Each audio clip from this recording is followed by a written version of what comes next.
Look at this miserable fuck. I put all of my earlier videos about The Last Jedi together into this video.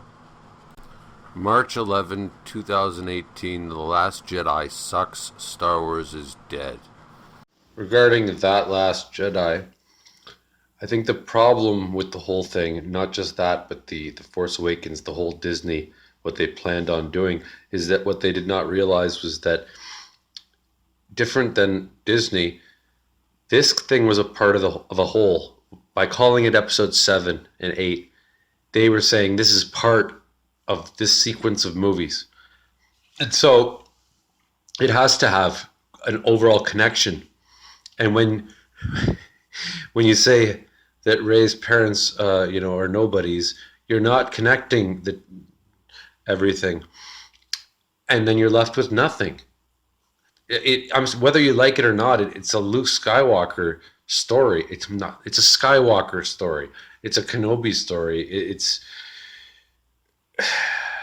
Yeah, and then especially by bringing back Han Solo, the actual characters, you really need to carefully pass the baton or the torch. They didn't do it carefully. They did it haphazardly, and now they're left with nothing. They really are. Nobody's going to watch the movies. That's my prediction, and you'll see. March 30, 2018, The Last Jedi still sucks. Okay, so Star Wars still sucks more than ever, and so does Rian Johnson. It's great, they just keep sucking more. If you take Han Solo, some more thoughts. If you take Han Solo out of episode 7, you've got nothing. If you take Luke out of episode 8, you've got nothing. So episode 9 is going to be nothing, except for Luke's Force Ghost, which is obviously going to be in there because that's the only reason anybody's going to watch the movie.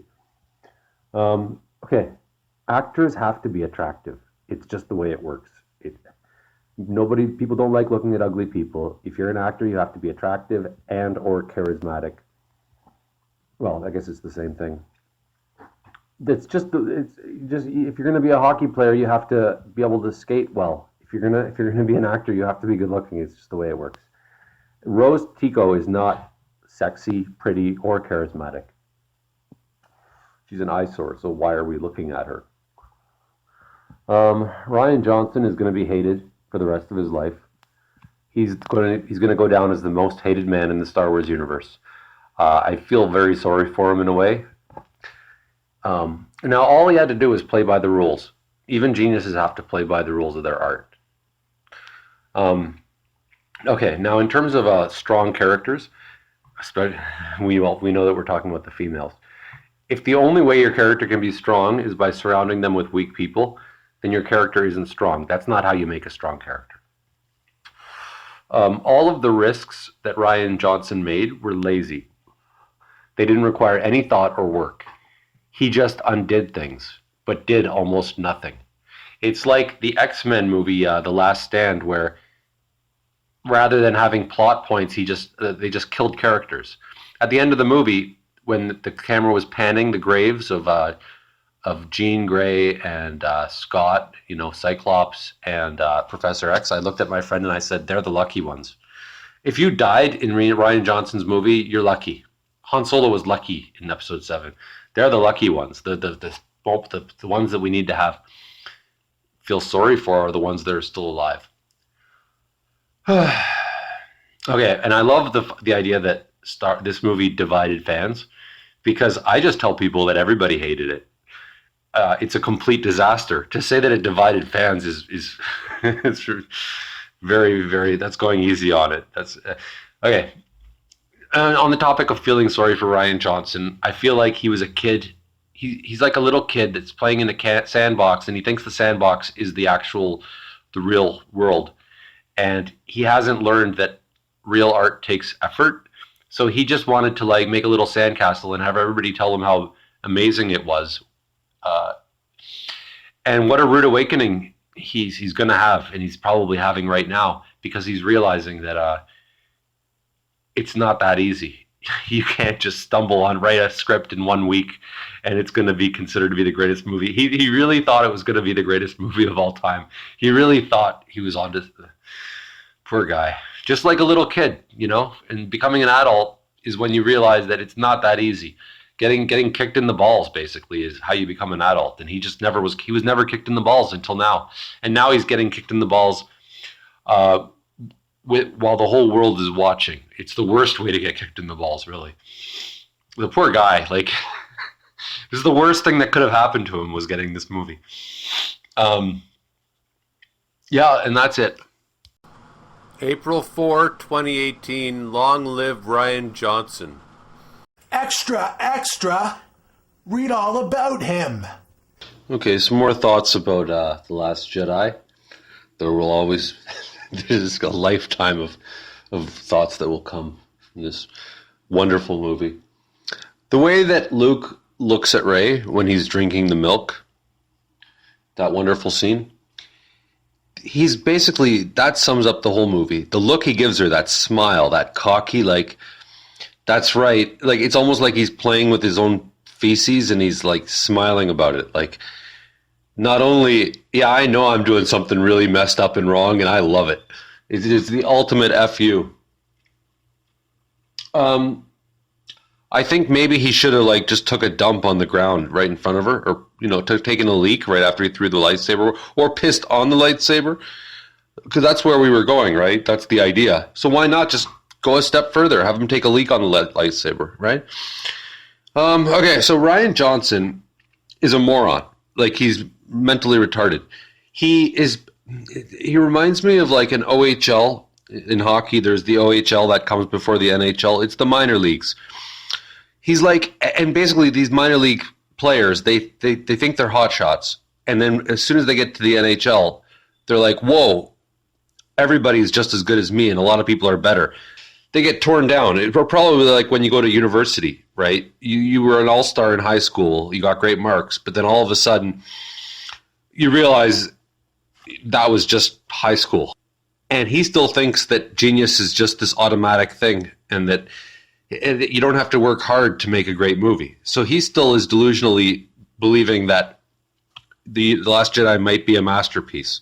He's still hoping for that. He's still trying to forward that idea. And when is he going to realize that it sucks? When he has to. When he loses his trilogy, which I hope he doesn't. Yeah, bringing me to that, the trilogy. He's not going to get it, but I really hope he does. I don't blame, and this is another point that is very important, people saying that it's wrong for fans to wish death upon him. I don't think it's wrong at all. I encourage that, because you know what? You're a public figure. You're entering a whole realm where you should be responsible, and if you choose not to be responsible, there's detriments. There's a reason I wear sunglasses and a hat when I make the videos like this, because I don't want to be recognizable on the street. And if I was Rian Johnson, I would not want to be recognizable on the street after making a turd like that, after shitting on everybody's dreams. Someone like Howard Stern probably gets death threats 1 million times a day. How often do you hear him crying about it? Never. Because he accepted that when he decided to go on the air and wish people dead. Or, he wishes people dead himself. And Rian Johnson wished, he's a hateful little prick in his own right. But I don't want Rian Johnson dead. I want him to live a long and healthy life, and I want him to get his trilogy, because I want him to suffer. Like, I wouldn't wish death on him, because that would be getting off easy. And also, I'm enjoying the entertainment of his complete ego destruction, which he may not be aware of, but it's happening as we speak. I think that the trilogy was a cover. It was a way for Disney to pretend that they believed in The Last Jedi, because they must have known that it was a horror show. So they countered it by acting like they were so proud of The Last Jedi that they're giving him a trilogy. I don't think there was ever any reality for this trilogy. It was just a way to balance out the dumpster fire they had on their hands. April 13, 2018, Rian Johnson is bigger than Star Wars. This will be my last post until May, so I would like to apologize to all my fans. The only way I will forgive Disney Star Wars for Episode 8 is if they have Rian Johnson and Kathleen Kennedy have cameos in Episode 9. Kathleen Kennedy would play a Jabba the Hutt-like character, and Rian Johnson would play that little rat thing that laughs at everything Jabba the Hutt says. I would then forgive Star Wars for what they did. There's two lines from The Last Jedi that I'm constantly quoting and laughing my head off at. Happy beeps, and we have them at the end of a string. I turned my brain off for all the non-Luke parts when I watched that movie. It's just absolutely impossible to pay attention to all that crap. It's just such empty, useless crap. Rian Johnson getting a trilogy where he gets $600 million to create his wildest fantasy with complete artistic control would be a dream come true for me. It would be a wonderful psychological study to see what a moron does with unlimited power. I mean, he had unlimited power, but even more, you'd give him more power. It would be like the biggest disaster ever. It would be like Battlefield Earth if it was a trilogy. I think Rian Johnson is basically going through puberty at the age of 40, 46 actually. He's led a sheltered life, and he's going to get a rude awakening. He is getting a rude awakening with all the backlash. It's interesting to see him come of age so late in life and on a public level. I can't help but think this is what happens when all the pretty girls were forced to go out with you and say that you were dreamy. That's kind of like Rian Johnson's situation. Everybody was forced to give good reviews to his movie and say how good it was, even though it's actually a turd. Rian bragged that no fan theory was right. That's because nobody predicted that Luke would milk a cow. Rian Johnson thinks that when everybody gets pissed off at him, it's because he's so subversive and intimidating. I liken that to somebody farting and everyone leaving the room in disgust. And the guy that farted thinks that everybody was just intimidated. The guy that farted is all smug and happy, thinking how intimidating he is, not realizing that it was not an achievement to fart. Rian Johnson has eclipsed Star Wars. He is bigger than Star Wars now. I find him far more interesting than his movie. And I am much more interested in following his career than following Star Wars. In a way, he got his wish. He got more attention than Star Wars, period. Regarding the Solo movie, I wonder whether anyone else has noticed that just like the Lone Ranger has Tonto, Solo has Chewbacca. So the two of them are not loners, even though their names would suggest that they are. Whether Solo succeeds or fails, Rian Johnson looks bad, and episode 8 and 9 and 7 look bad. If Solo succeeds more than episode 8, Rian Johnson looks bad. If Solo succeeds, episode 7, 8, and 9 look bad because they were supposed to be the main course. And if Solo succeeds, then it steals the thunder of the main event. If Solo becomes the main event, how do you think Rian Johnson's going to feel? Anyways, goodbye for now.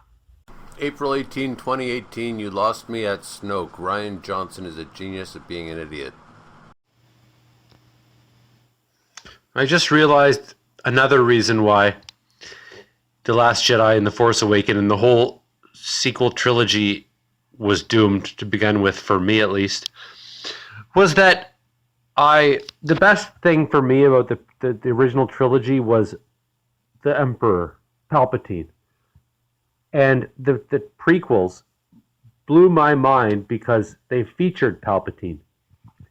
Now, the new trilogy does away with Palpatine entirely and introduces Snoke almost to like say that Palpatine never meant anything because there's easily a replace. We got to walk in. We can just have a new Palpatine anytime we want. They did no justice to Palpatine at all. And so I have no interest. I knew it was doomed as soon as they said Snoke. You know the term, you had me at hello, or you had me at blah, blah, blah. Well, you had me at Snoke. You lost me at Snoke. Snoke. August 30, 2018, Rian Johnson, a bad artist who creates problems. I came to the conclusion one time that great artists fix problems while bad artists create problems. I would say that's exactly what Rian Johnson did with The Last Jedi. When you can't create great art, but you want to be a great artist, the only thing you can really do is try to be as shocking as possible and to break rules, etc. That's why in performance art or installation art, you have people literally shitting on a canvas. I'm sure that if they had let him, Rian would have had orgies and nudity in The Last Jedi, as well as gore and extreme violence. Why? Because people would be shocked, and it would make him think he is edgy. Bach is the best composer who ever lived. Bach was never edgy. He never took on a project that he was not ready for. He never aimed too high. And as a result, Bach's music is the most consistently well written of any composer. Johnson should have just worked hard on making a good little movie, but instead he chose to make a big bad movie. He wanted his movie to be unpredictable, even at the expense of the quality. I've studied a little bit of art criticism, and many art critics believe that art is the most important thing in life. This would make artists the most important people alive. This would make bad artists the worst people alive. And I would argue that Rian Johnson is about as bad as a human being can get. For a guy who claims that he made the movie for himself rather than an audience, his movie was very self-conscious. He probably was giddy. You could just feel how giddy he was at the shock of how blown away people would be when Snoke died. I would never say Star Wars is great art, but it certainly is not bad art. Or it wasn't, at least before The Last Jedi came along. I would love to be a fly on the wall when Rian Johnson and Kathleen Kennedy get together with all the people who now have to clean up their mess, such as JJ Abrams and Bob Iger. I think they should just cancel Episode 9 and save themselves embarrassment and a lot of money. Nobody wants it. And I hope at least that they're not making it for very much money, because I don't think they'll break even. Also, I don't think this is all on Rian Johnson. JJ Abrams made plenty of mistakes with The Force Awakens. Having the First Order be more powerful than the Empire, that was a big one. Enormous mistake, as it undermined everything Luke and friends accomplished. Finn being a garbage man, how pathetic. Rey being a Mary Sue. Maz Kanata basically being Yoda light. The new characters never could have carried these movies. Finally, my big prediction, which I've said before, is that there will be like 50 Death Stars in Episode 9, because they only know how to go bigger rather than writing a good movie. Thanks for your time. If you like this, then like this, please, and subscribe and comment. September 18, 2020, Rian Johnson stole my girlfriend. Rian Johnson had sex with my girlfriend. He fucked Star Wars. I hate to use the F word, but I can't find a way around it. Rian Johnson is like the guy who fucked my girlfriend when I went to the bathroom. He stole our girlfriend. Star Wars was our girlfriend and he banged her. He fucked Star Wars. And do not doubt that it made him feel like a man. This occurred to me based on his recent attack on Mike Zero. Mike Zero is harmless, and so why would Rian Johnson choose him? Because thieves are also bullies. I wonder why I'm still fascinated by Rian Johnson. I'll always be obsessed with him because he fucked my girlfriend, and he did not even make her happy. Does this analogy sound like an overreaction? Only if you don't love or respect art or Star Wars. I would also say that Michael Bay fucked Transformers. I hate him in the same type of way. Anyway, Rian Johnson treated Star Wars as an opportunity to cause damage. He fucked Luke, he fucked Snoke, he fucked JJ Abrams, he fucked everybody he could. I mean, he was supposed to make a movie, instead he fucked the whole he fucked things. That's, Lady Gaga once said that art is sex. But you know what? Art is also not sex, otherwise pornography would be sex, would be art. This was not a smart man trying to make a movie. This was a pervert trying to fuck everyone's dreams. He's a pervert as far as I'm concerned. I think that's more apt than calling him an idiot. A pervert. I've been smacked in the face before. I know what it feels like. I know why it was done. It was never done out of love. Rian Johnson can't say he fucked Star Wars out of love.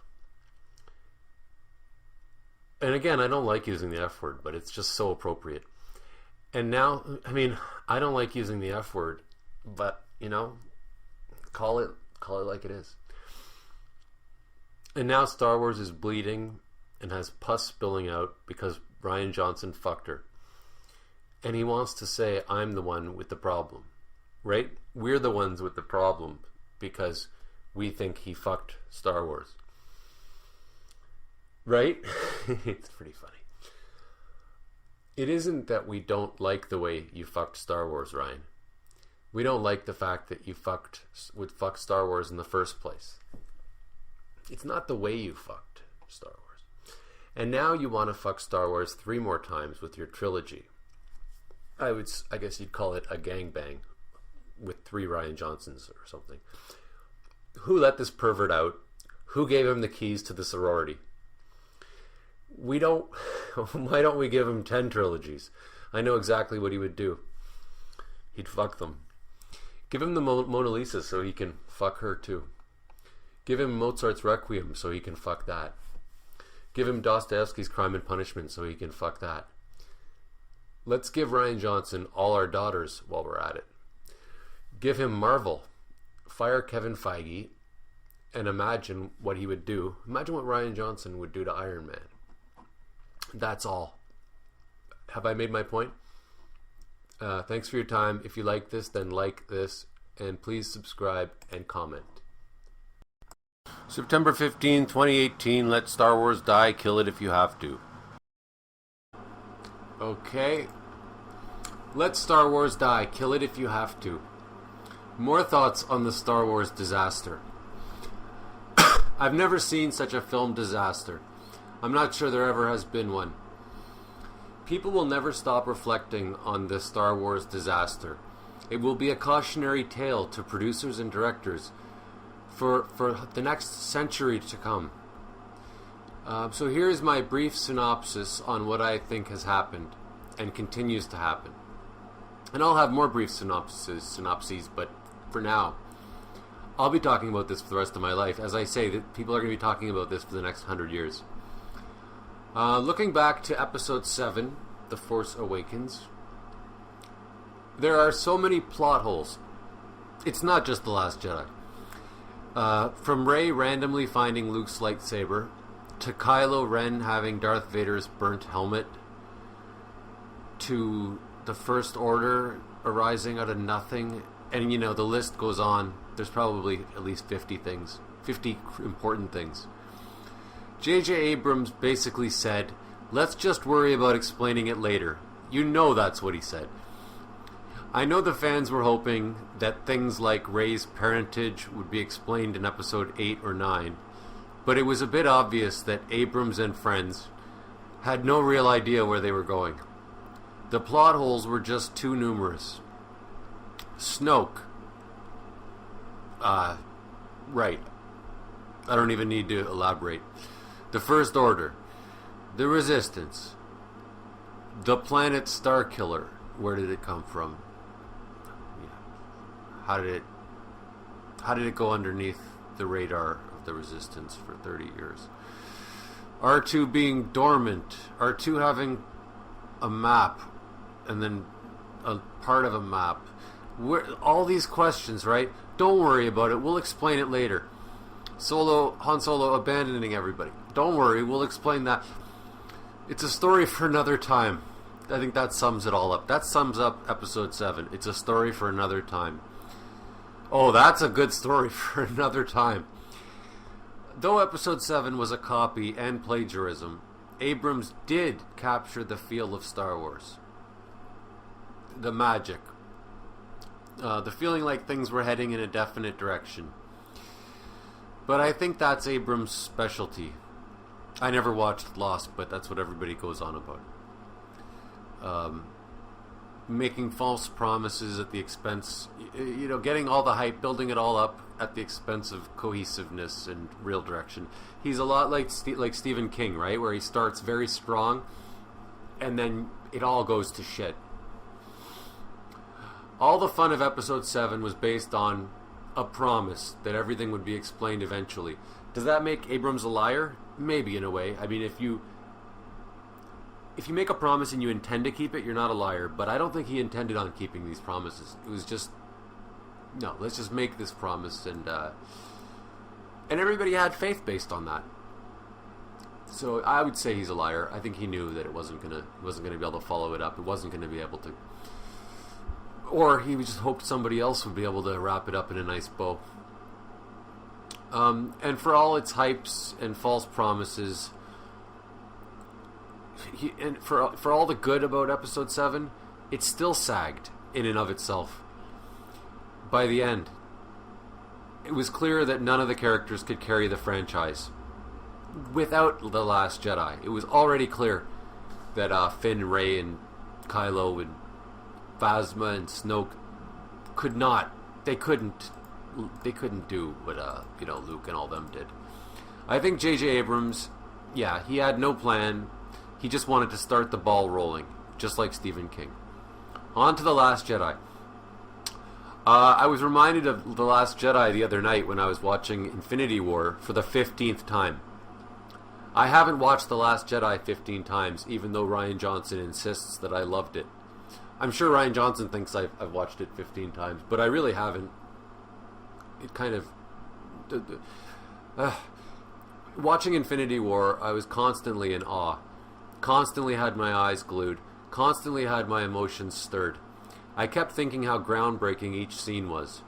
I kept thinking how much work must have went into this movie. It's obvious when you watch it. They covered everything. There were no plot holes, and even the ones that there were, at that point, they were so small.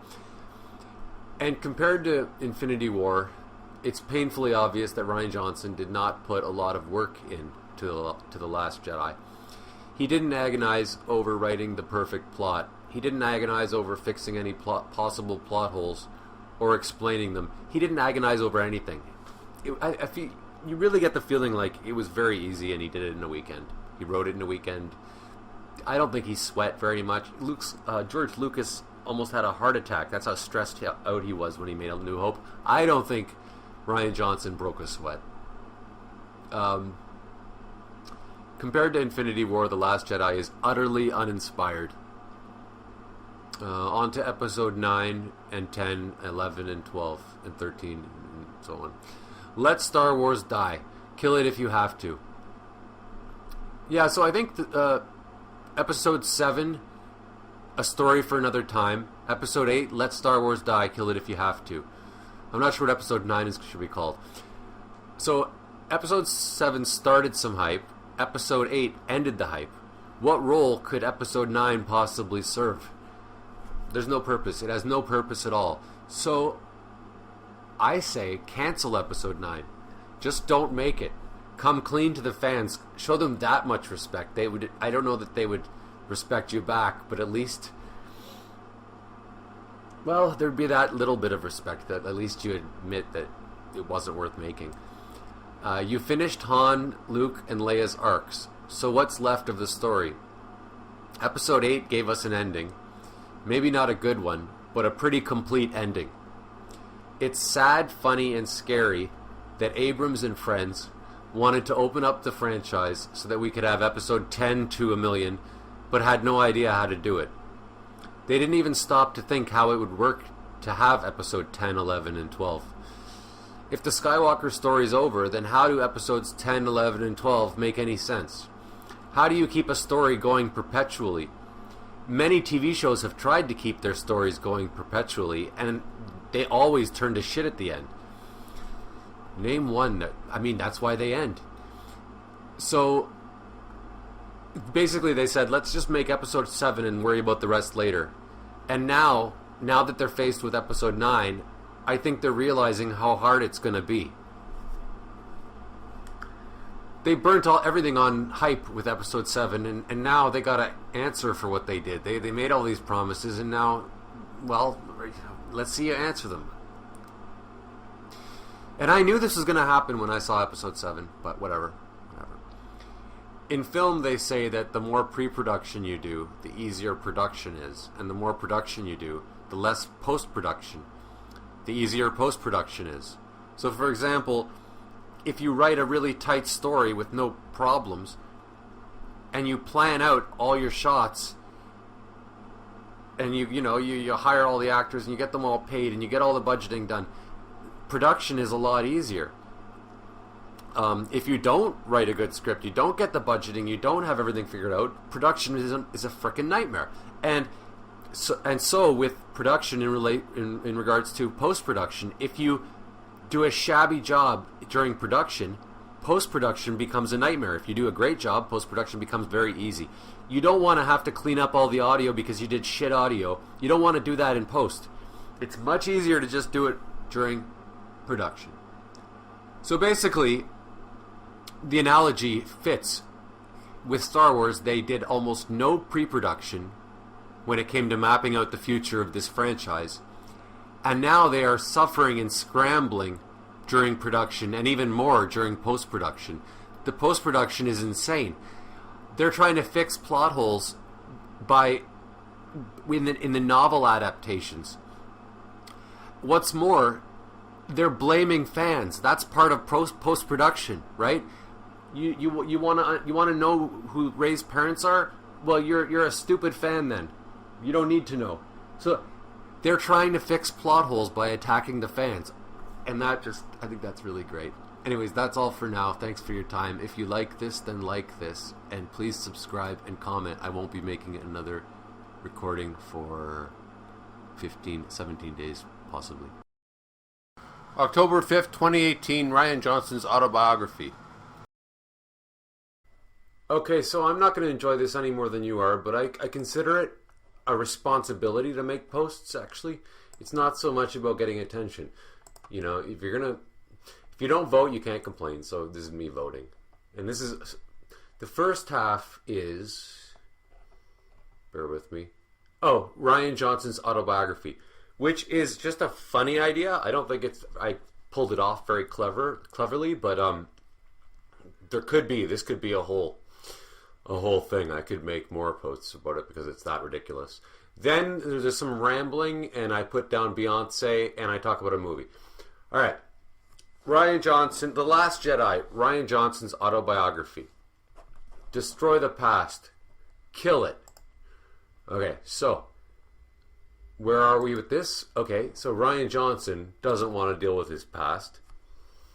He has terrible memories of his past, so he wants to destroy the past and kill it. Your parents were drunks who sold you for drinking money. So Rian Johnson's parents were drunks who sold him for drinking money. Luke sucking milk from a cow makes me think that Rian Johnson grew up on a farm, because he also had a major farm scene in Looper, and I think he sucked milk from a cow. Like, not even from a bottle, like he literally suckled the teat.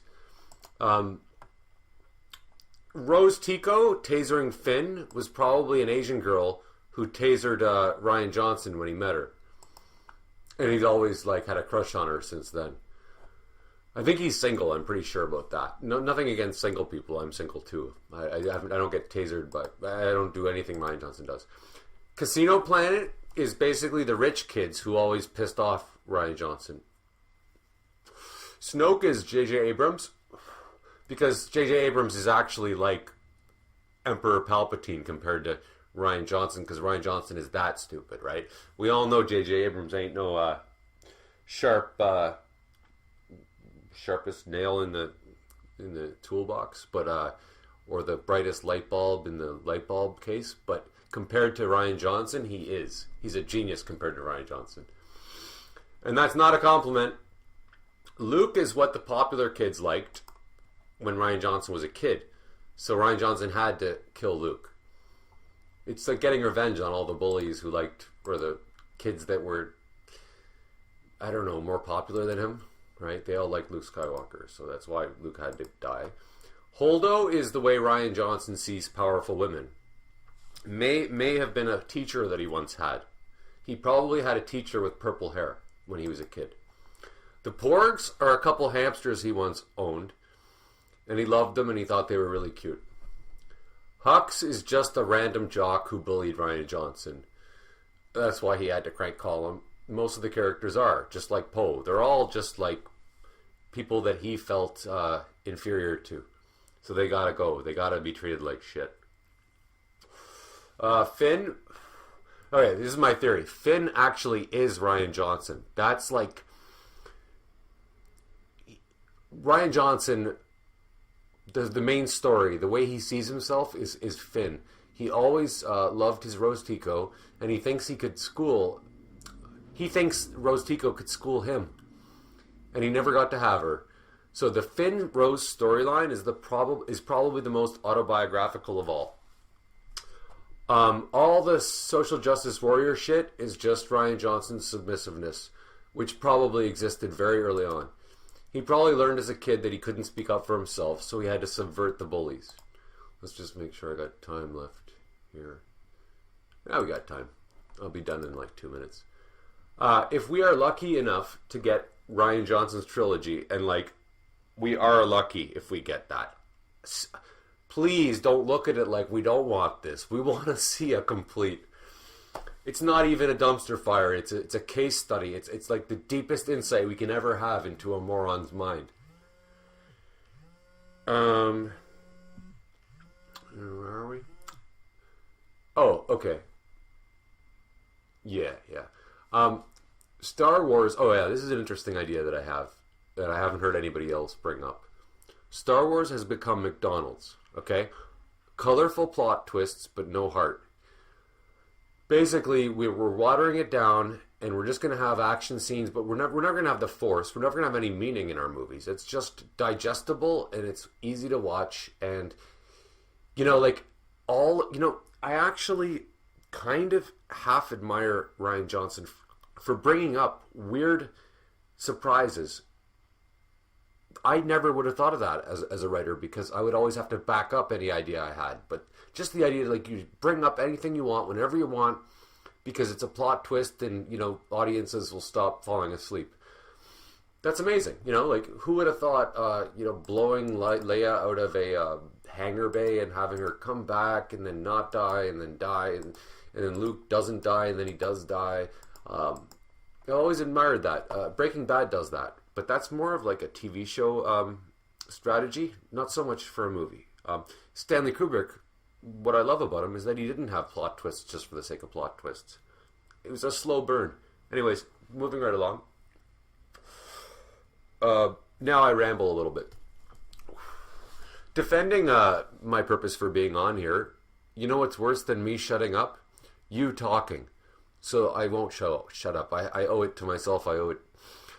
Moving right along. I've probably watched 100 movies in the last year. And I just saw a movie that scared the crap out of me. Nothing has scared me so much since Psycho, or maybe Texas Chainsaw Massacre.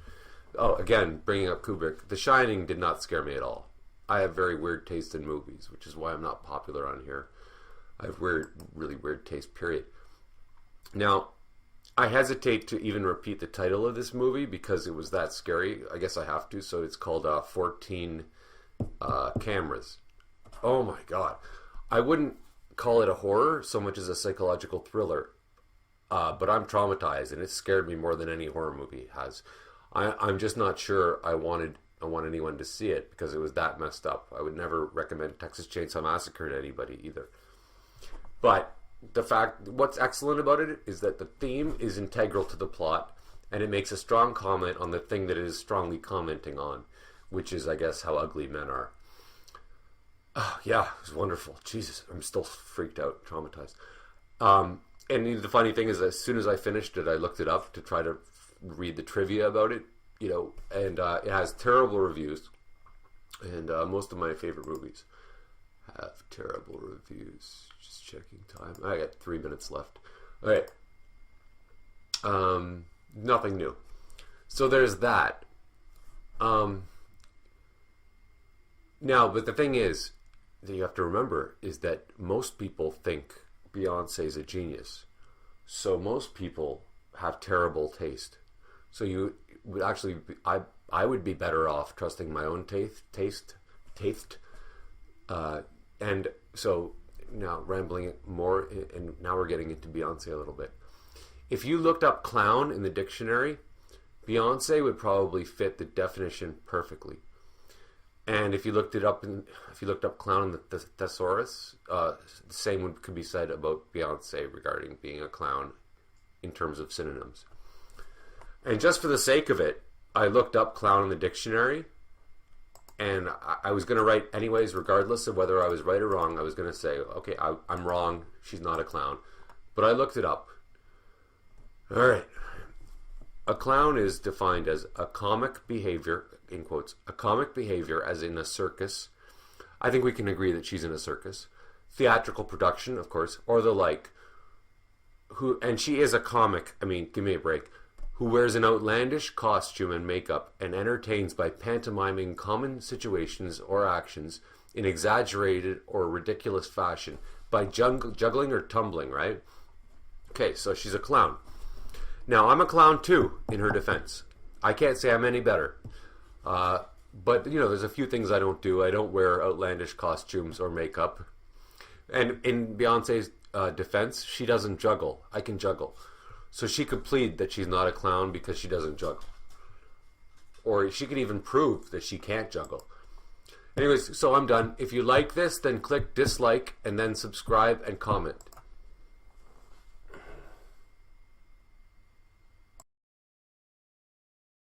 October 21, 2018, Rian Johnson in The Last Jedi, The Aftermath. Anyways, okay, so retrospective thoughts about Rian Johnson, right? So it's been basically a year since The Last Jedi ruined my life. It's been a year since Rian Johnson stole my girlfriend. And that really is how it feels. Because I've had a girlfriend stolen before, and it's just, I've gotten into this in the past. It's been a year since the world ended. A year since I smelled the worst fart ever. And after all this time, I think I've had time to reflect, so I can make a more objective, analysis. I'm not going to be in depth, but I want to focus on Rian Johnson. After all this time, and these are my thoughts right now on him. He probably has talent. The Last Jedi did have cleverness. It was just a huge miscalculation. He was overambitious, and he overestimated his ability. I guess that's what overly ambitious is. So he turned in a product that was sloppy and arrogant. His arrogance is not a bad thing. You can't be creative without a lot of arrogance. That's the thing. See, the problem is, it's called the Dunning-Kruger effect, if you look it up on Wikipedia or whatever. Dunning-Kruger, the problem is, it's a study they did where they found that the more intelligent somebody is, the more humble they tend to be, the more insecure they tend to be, and the more stupid someone is, the more arrogant they tend to be. And it's been proven. That's why Trump is so arrogant. He's a complete moron. But we're not going to get into politics. But so my theory is, though, to be an artist, you have to possess both arrogance and intelligence, and that's very hard to get. So I think it's good that he's arrogant, and I think he's probably somewhat intelligent. He's just not very intelligent. He's just somewhat intelligent. And you know what? He bit off more than he could chew. He took The Last Jedi. He thought it was going to be a lot easier. He didn't realize that the fate of the fate of his world, and I'm going to get to that, hung in the balance. Yeah. His arrogance is not a bad thing. You can't be creative without a lot of arrogance. You have to think you're the best in order to get out of bed. I once said to somebody 20 years ago, I say to this guy in a bar, we're just in a bar, and I go, everybody thinks that what they're doing is the most important thing in the world. And dude goes, no, that's not true. And then I explained it a little bit, and I asked him, when you do when you do that, when you wash your clothes, don't you think that is like... And finally he conceded, yeah, you're right. everything I do is the most important thing in the world to me. So it's important for a person to be arrogant. We're all arrogant, whatever. You have to think that what you're doing is great. And I don't blame Rian Johnson for thinking that The Last Jedi is a masterpiece, or having to think that, or thinking that all the whole time. You can't get through it without thinking it's perfect. But now he's had a year to reflect, so I wonder how what he thinks about the fart that he took, the fart that he let out. Oh, I'm sure he's thinking about it. Yeah, okay. So he made an enormous. The problem is that it's okay to be arrogant, but he made an enormous mistake, a miscalibration, a miscalculation. It'll probably ruin his confidence in the long run. That's what I think. This is the future. Now I'm foretelling the future of Rian Johnson. We all do humiliating things, right? We've all slipped on a banana peel. We've all had a booger hanging out of our nose. We've all had something in our teeth.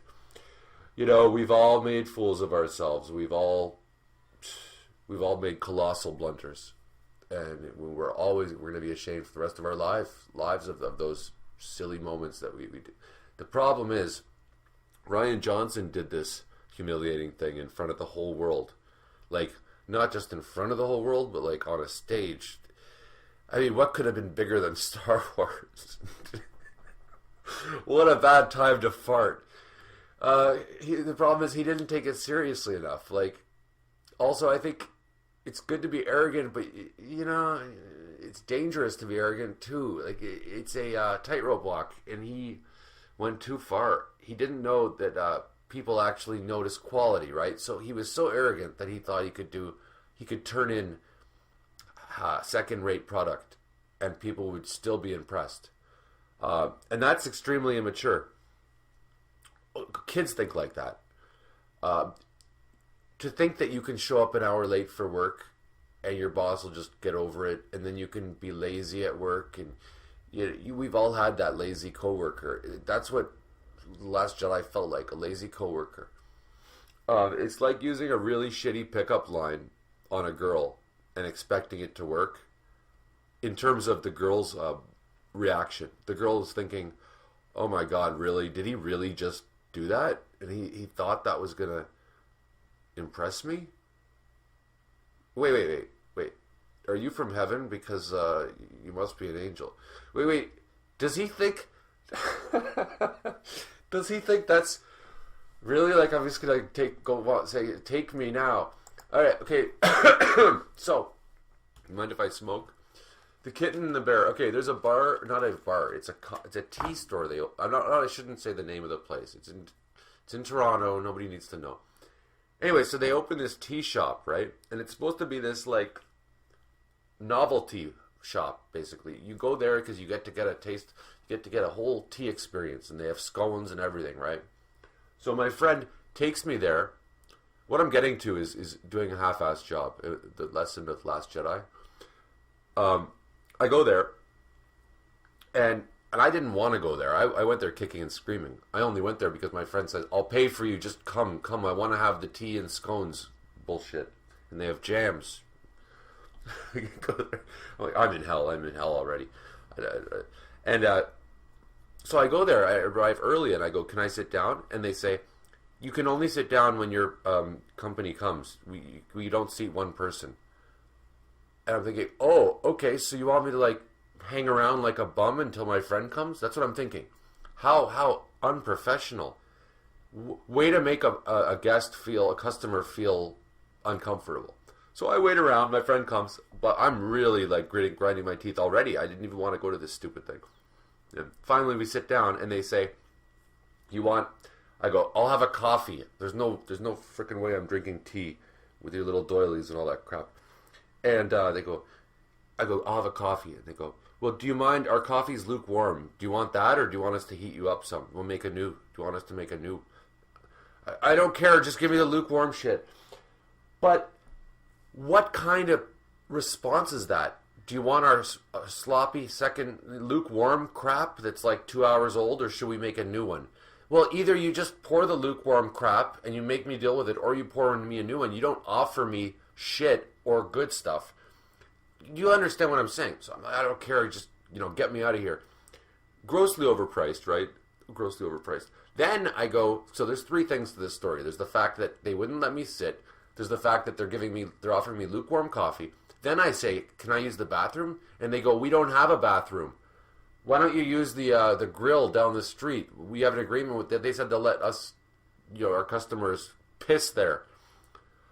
Okay, great. So you're going to make me walk around the corner like a bum again to use because you don't have a bathroom. And my friend made a good point afterwards. She goes, they do have a bathroom, obviously, for the staff. And that's a good point. If you have a bathroom for the staff, why don't you turn that bathroom into a customer bathroom and make the staff piss in the corner in the alleyway?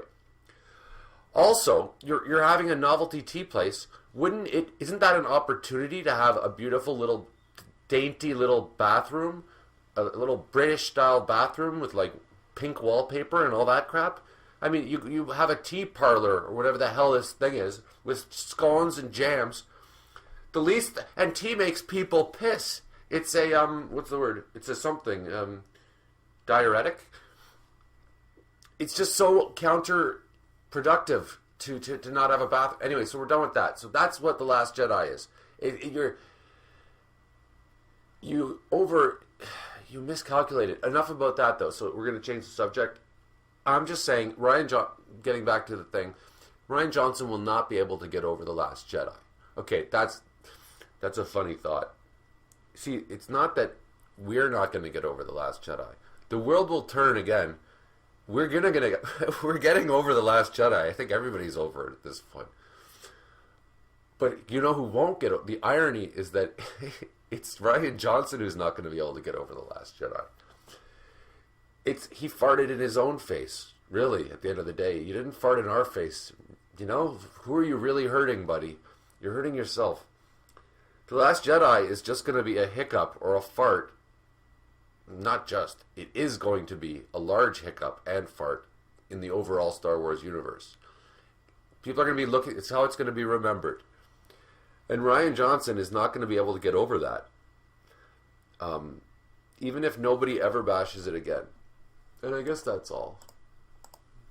Yeah, that's about it. Okay, so if you like this, don't like it, or like it and then don't like it, and then unsubscribe and then unsubscribe. And comment. Thank you. Bye-bye.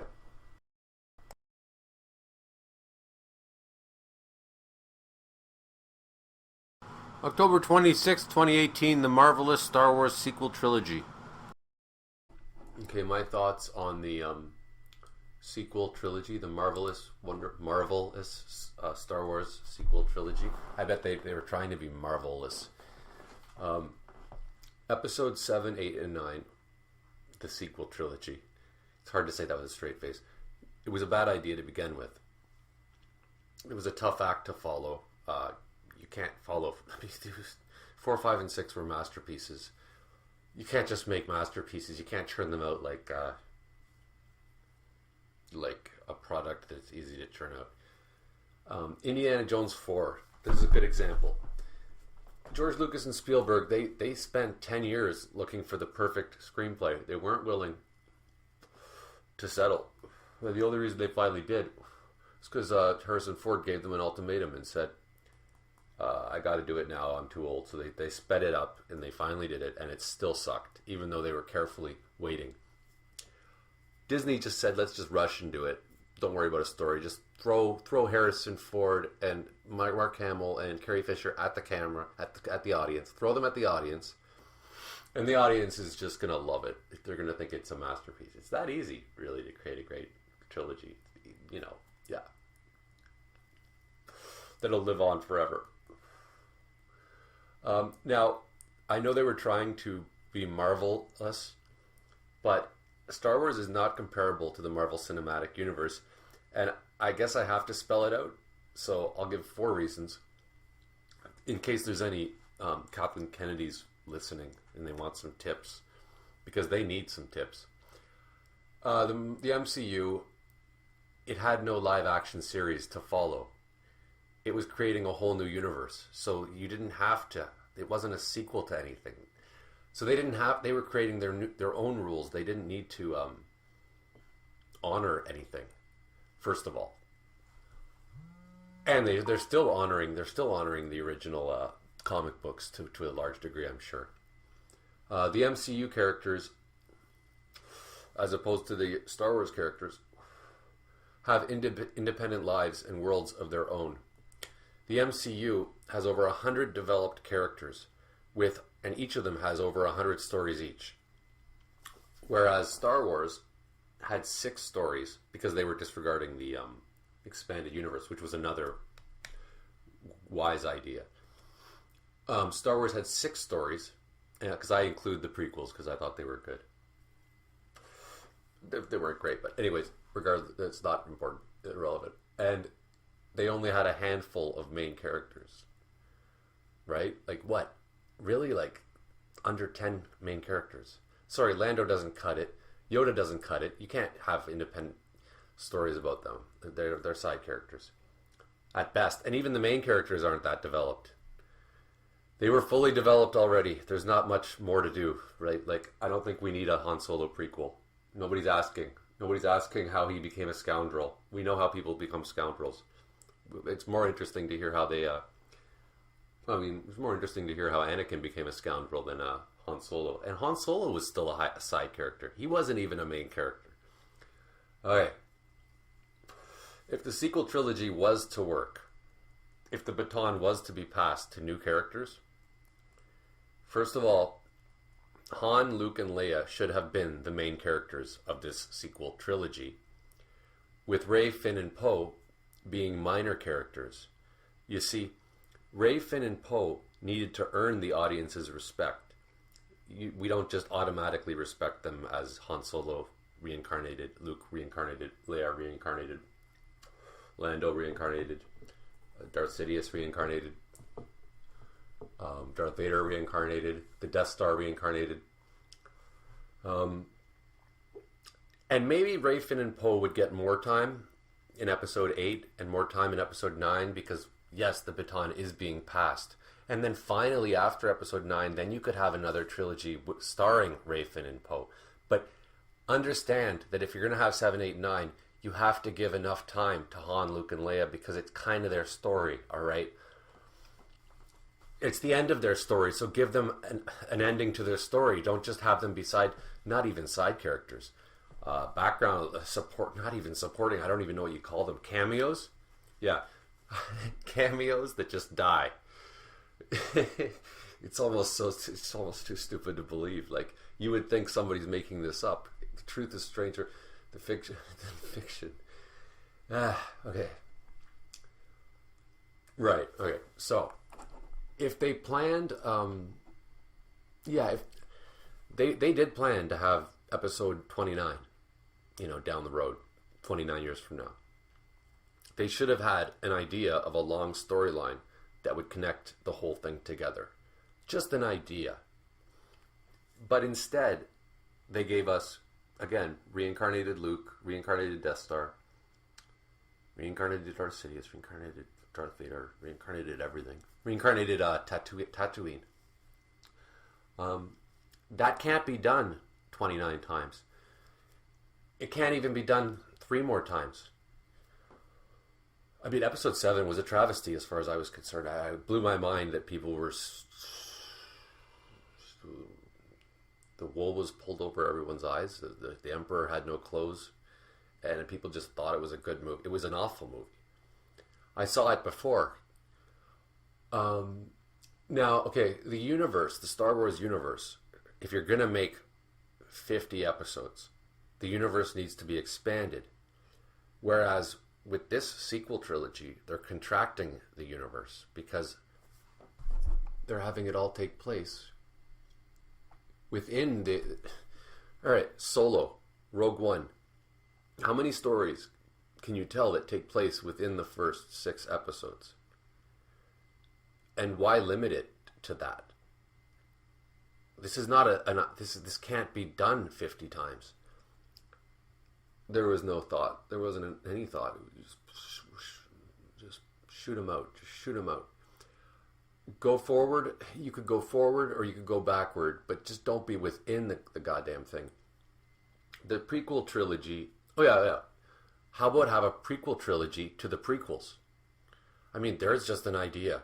and I just thought of it now, and it's more creative than Solo or Rogue One even. Rogue One sucked too. I'm sorry. I mean, it wasn't awful. It wasn't The Last Jedi. It was better than The Last Jedi. Anything's better than The Last Jedi. I mean, yeah, sure, throwing shit at the wall is more interesting than watching paint dry. But at the end of the day, if you just watch paint dry, at least there isn't a mess afterwards. And then there's the fact that Disney didn't know who their market was. Shouldn't you? Okay, so are you doing this for the fans? Or are you doing this to make new fans, like the old fans? Or do you want new fans? Why not satisfy both? They didn't know. And they should have known. Where were their market? Where was their... Don't they have a person that handles that? Like, I don't know, does polls? Take a day. Take one day to figure out who your market is. And my last thing is, how could you think that Finn or Poe could recapture the magic that was Harrison Ford in that role? I mean, this is like one of the best roles of all time. You're just gonna... Carrie Fisher, I don't think Leia was the greatest thing ever, but she still did a good job, and she had the chemistry. But, I mean, Finn and Rey are particularly troubling. Finn is especially bad because he's a wimp. They made him a wimp. They made him a janitor. Poe has some chemistry because, what's his name? Oscar Isaac. He's pretty good. But still, they gave him nothing to do. They just made him a ace star pilot, and that was about the extent of his character. You can't really say anything about him. And he's barely in episode 7. He really doesn't do anything. And in episode 8, he just whines a lot. So, anyways, those are my thoughts about the beautiful sequel trilogy. Subscribe or don't subscribe. Like it if you don't like it. And goodbye. November 5th, 2018, Star Wars Me Too Social Jedi Warriors. Star Wars Me Too and Social Jedi Warriors. Okay. First of all, I wrote a book 10 years ago called Men Are All Murderers and Women Are All Whores. And it was provocative, clearly. Pissed some people off. I had to tell my grandparents the title, if you can imagine that. Catholic people. I've contributed to misogyny. It was a sarcastic book, but still, I was touching the issue. My new book, which is I'm going to be doing an audio book of it. It's called The Color Black, and there's a lot of misogyny in it.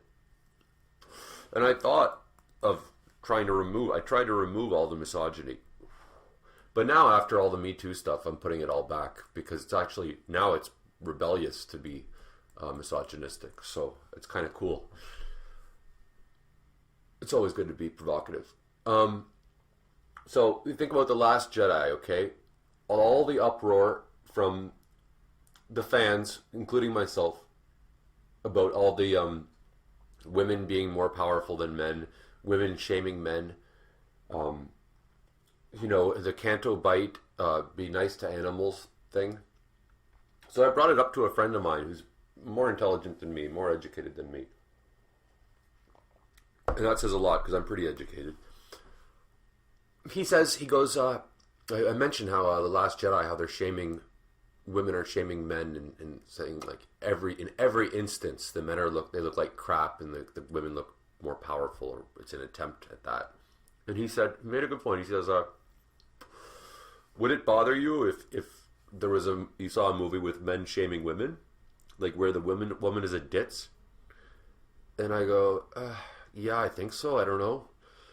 But then after thinking about it, it's true. There's been lots and lots of movies where the woman is a ditz. Like a girl in a bikini tossing a beach ball around and acting like an idiot and going, hey, I don't know. Don't ask me. I'm just a girl. Married with children, right? Did that bother me? No, not particularly, right? It's not an issue when men are more, they look better. I mean, it's like every movie from the 80s, women look like crap. So why does it bother me so much to see women shaming men all of a sudden? I think they deserve their day in the sun. Really, is the moral of the story. Let them do it. Who cares? They've been shamed. And he goes, women, they're aware of this every day. They see movies all the time where they look like ditzes and idiots, bimbos. So it's a bit hypocritical. And then I said, well, but there's this Canto Bite scene because he hasn't seen the movie, of course. I go, there's this Canto Bite thing where they're talking about like being nice to animals, and it's so out of place and all this social politic crap. And he made another good point. He goes, you expect integrity from a big budget movie? And what are you supposed to say to that? Like, no. He goes, political agendas will always be in movies. And it's true. There's always going to be some kind of something being, some attempt. He goes, Transformers, that was the Cold War. That was like, because I loved the Transformers when I was a kid. But that was a Cold War reaction. It was like about the Russians, and there was always an agenda going on. And then he says, it was a very good point because he watched The Dark Knight Rises 10 years ago, and he goes, I had to turn it off. He goes, I think Batman is fundamentally a terrible character because he's rich, and to make the rich guy the hero is ridiculous. He says, if anything, Bane was the hero. And that's a really good point because I was rooting for Bane the whole time. Everything he was saying was good.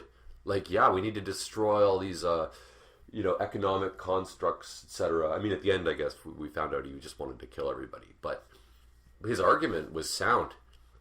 And Batman was a rich douche, right? You're this rich. Why aren't you giving your money to the poor people?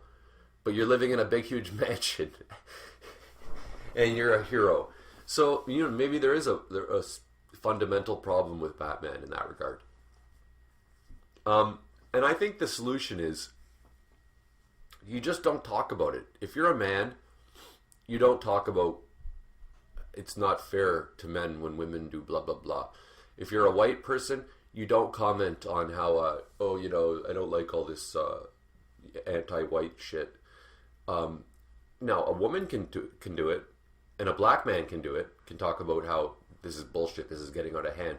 The Gospel with Mark with a C, he brought up how he thought it was ridiculous that they were saying that white kids can't dress up like Black Panther for Halloween. He gets to talk about it, but I don't think you can talk about it I got a friend who's German, and I say, how does it feel to be shamed constantly for the Holocaust when you weren't even there? You're that was before your time. And he goes, it's terrible. He goes, I can't watch Schindler's List. I can't watch. It's constant shaming, and you can never say get over it. You can't do it. So basically, if you're German, you can't talk about how it's not fair. And then think about Native Americans. You'll see them. They'll be like drunk and hanging out on the street corner, and often people will say, "Oh my God, look at that! What a loser!" or whatever. But my take is, they had their whole culture obliterated. It was a genocide, practically. So you can't put them down for being, down, like feeling sorry for themselves. They have every right to. You just shut the hell up and you let them have their misery, because first of all, we did it, the Europeans. They have every right in the world. This is their country, not ours. Anyway, enough about that. So, if you're going to comment about The Last Jedi, how it was shit, complain about how it was shit because the story sucked. Not because there was women empowerment, not because they were saving animals for half an hour, although it's tempting. No, talk about how Luke was milking a cow. There's plenty of bad shit in The Last Jedi without bashing animal rights or women's rights or any of that stuff. Lando Calrissian being a dog lover, that's not the big problem in Solo. The big problem is nobody wants to see Han Solo's origin. It doesn't matter if Lando's a Dawn lover. That didn't even come up. There's better things. There's better. Hit them where it hurts. And again, it's the same as Ethan Van Sciver making fun of Rose Tico being portly, and Ryan Johnson having a round head. It's a low blow, and it gives them power, because then they can just say that he's a bully. They can just say that they're making.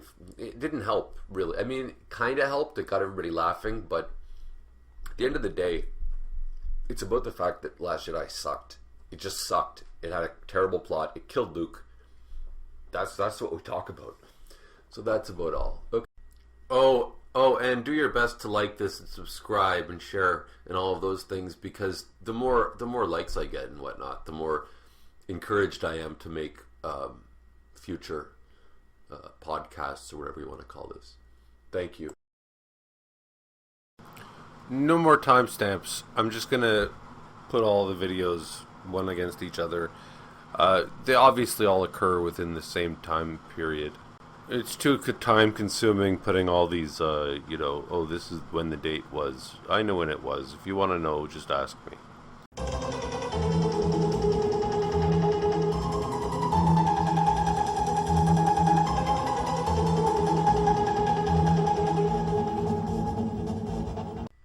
Star Trek Discovery Season 2 and Star Wars Resistance. Okay, Spock is not a big deal. I don't know why we have 3 incarnations of Spock. I thought Data was much cooler. Spock's okay. He was okay the first time. And again, the purpose of Star Trek, the whole idea is to expand the universe, to boldly go where nobody's gone. And they just keep retreading where they've already gone. It defeats the whole original idea of the show. 3 Spocks. We got 3 Spocks now. I didn't mind the show originally. I didn't have much expectations for it. But I did think that the idea of Star Trek was to be idealist, an idealistic future. I thought that was at the core of the whole point of the thing. Whereas Star Trek Discovery was bleak and dark, and it was an awful future. So it might as well not have been called Star Trek. It might as well have just been Battlestar Galactica or something, and Battlestar Galactica did it better. Alright, but if they're going to go in that direction, they may as well stay in that direction. I'm sure there's reasons why they had to change it, but the last episode of Season 1 killed the future of the show for me. I actually would have been excited for Season 2 to some degree, except that they gave it a Disney ending. The last episode, that was the nail in the coffin. That was all the nails in the coffin for me. Happily ever after. Everything worked out. Happy. They may as well have been hugging each other, and a rainbow may as well have been seen in the sky, in space. In terms of how gritty it was, in terms of how gritty it was, and in terms of how they ended it so happily, you can't take a big shit and then just put a bow on it at the end. So there's nothing Star Trek about this silly show. It had some good ideas, but it's not Star Trek. And regarding Seth MacFarlane's pretend Star Trek show, the I don't know what it's called, the Oliver, it starts with an O. Seth MacFarlane's a piece of shit. Family Guy is a terrible show. Seth MacFarlane is like the biggest hack that ever lived, so I'm not going to watch his stupid show, even if people say it's good. Doesn't matter. I don't want to look at his face. I hate him. He's one of the people I hate the most in the whole world. He's on my top 10 list.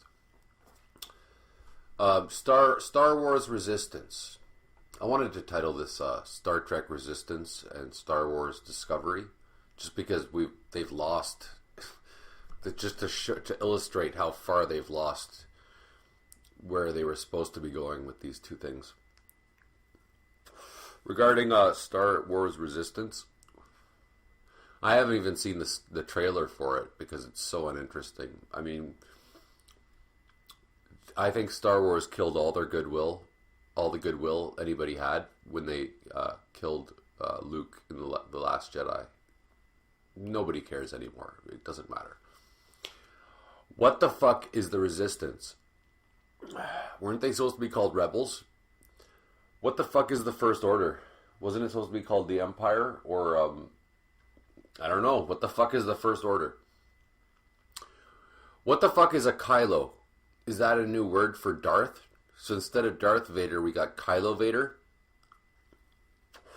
Why couldn't it have been Darth Ren? Or Darth Kylo? What the fuck is the Knights of Ren? I mean, wasn't it supposed to be the Sith? Okay, so why would you scrap the idea of Sith and Jedi and Rebels and the Empire and Darth? Why would you destroy all of that? What are you going to replace it with? What is there? What Star Wars is it? Is there any Star Wars left in Star Wars? There's nothing Star Wars about it. There's no Sith, there's no Jedi, there's no Rebels, there's no Empire. How do they expect... I don't even know how to ask this question, but what are people watching for? Are they watching Star Wars Resistance? We're going to watch a bunch of rebels. They're not rebels, they're Resistance. And even if they were rebels, it would be boring. But it's the Resistance. Okay, great. So I don't care. And it's over. It's over. Star Wars is dead. And apparently Star Trek is dead too. And I don't mind really because, you know what? The movie industry is dead.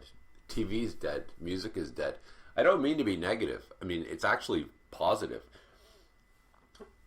It's very funny because everything is coming back. Like, music became MP3s and you didn't need records anymore, and then you didn't even need CDs anymore, and now you just download MP3s. And people are actually going back to vinyl. People are going back to records and record players because there's something nice about a tactile, being able to touch something and having it be real. And it's funny because I read books when I was younger, and then I got ADD, and I started watching movies. And now it's come full circle because now, rather than watching the movies, I just read the Wikipedia plot lines. So I'm back to reading. So reading's going to come back, books are going to come back, movies are just over. And it's kind of nice. So that's the positive spin on the thing, is that books are going to come back, records are going to come back, live music will come back, because movies they're just done. People are well, also the artistic integrity is gone. Now regarding Disney, I would never in a million years with good conscience pay to see a Disney movie ever again. Yes, the movie industry has become as corrupt as the music industry. Marvel is fun, but it isn't great. It's not. They don't deserve anybody's money. Infinity War was perfect, but Infinity War was an anomaly, and it won't happen again, most likely. The majority of Marvel movies were shit. Ant-Man was shit. Thor 2 was shit. Captain America 2 was shit. Captain America 1 was shit. They got 22 movies. Most of them were shit. Iron Man 2 was shit.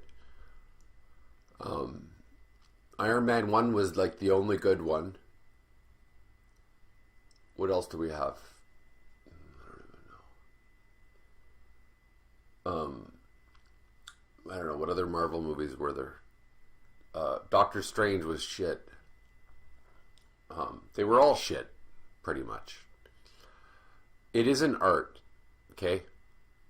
It isn't even good.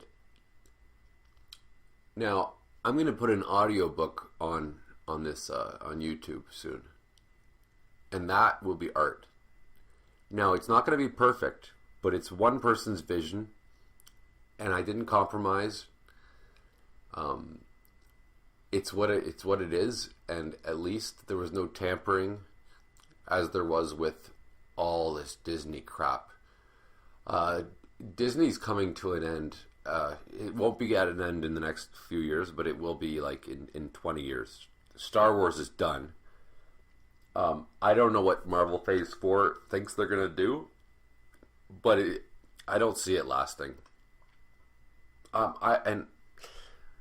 I hate to say it because I love comic books and comic book movies. I want it to be amazing. It would be the only thing that I would want to go to the theater to see, but they don't deserve my money. They don't deserve anybody's money. Even the age of celebrities like these actors making $10 million, $25 million for a movie, that's coming to an end too.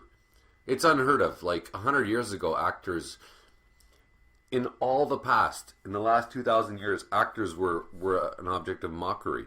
They were the lowest. They were like court jesters. So that's coming to an end. Beyonce's coming to an end. And I don't think it's a bad thing. I think the people who should be celebrities are geniuses like Albert Einstein or Bobby Fischer or Mozart or Bach. People who actually created art. Not this crap. This is not art. Guardians of the Galaxy was shit. I still don't understand why people thought that was a great movie. It was too comedic. You could never take anything seriously. There was never any risk involved whatsoever. Anyways, that's enough. Subscribe immediately. Comment, like, and have a great day.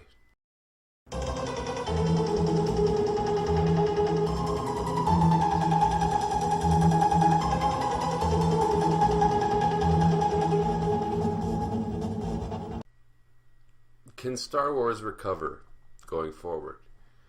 I was recently watching a video by The Gospel According to Mark with a C, and he brought up the question. And he said he thought there was a lot of bad blood toward Kathleen Kennedy and Rian Johnson, and I wholeheartedly agree. They have to go. I almost think it just occurred to me that Star Wars, Disney should probably try to sell Star Wars to another company, because I almost want Disney gone, but sell it to I don't know who, but sell it to somebody and have them make the real episode 7, 8, and 9. Bring back Luke. Just cancel whatever the hell Disney did. Just call it null and void. You know how Disney canceled the extended universe? Well, cancel the universe Disney created. That would make it better. That would be doable for Star Wars going forward. But that's not going to happen. So, anyways, there's a lot of bad blood toward Kathleen Kennedy and Rian Johnson, and there's a lot of loyalty to Luke. That's a big problem. I think the purchase of Star Wars is already a failed investment. I think Disney knows full well about that. I've briefly seen the estimated losses between the merchandise and the Solo movie and the drop-off of The Last Jedi. And it'll take them a decade to have another Star Wars blockbuster. And movie studios can't afford to wait a decade. They need to make their $5 billion or whatever and change investment back now, not in a decade. Even Disney has bills to pay. Hence, failed investment. And it'll never be what it was. It might be able to be as big as the Muppets or Ninja Turtles, which I think Disney also owns. So I think they should aim for that. Maybe a little better than Muppets and better than Ninja Turtles at least. But I think they can say goodbye to the built-in fan base they had before The Last Jedi, because yeah, they're gone, if I may speak for them. And what a squander. You don't get a lot of franchises that already have fans that are ready, willing, and able. They can't wait to dish out all their money to you. So Disney Star Wars is going to have to create a new fan base going forward. And that's going to be a tough job. And it's going to take them 10 years if they started now. And that, like emulating Iron Man, being the beginning of the whole thing. But they don't have, so that's why it's already a failure, because they already spent $5 billion. So that's all. Subscribe if you like, comment if you like if you like.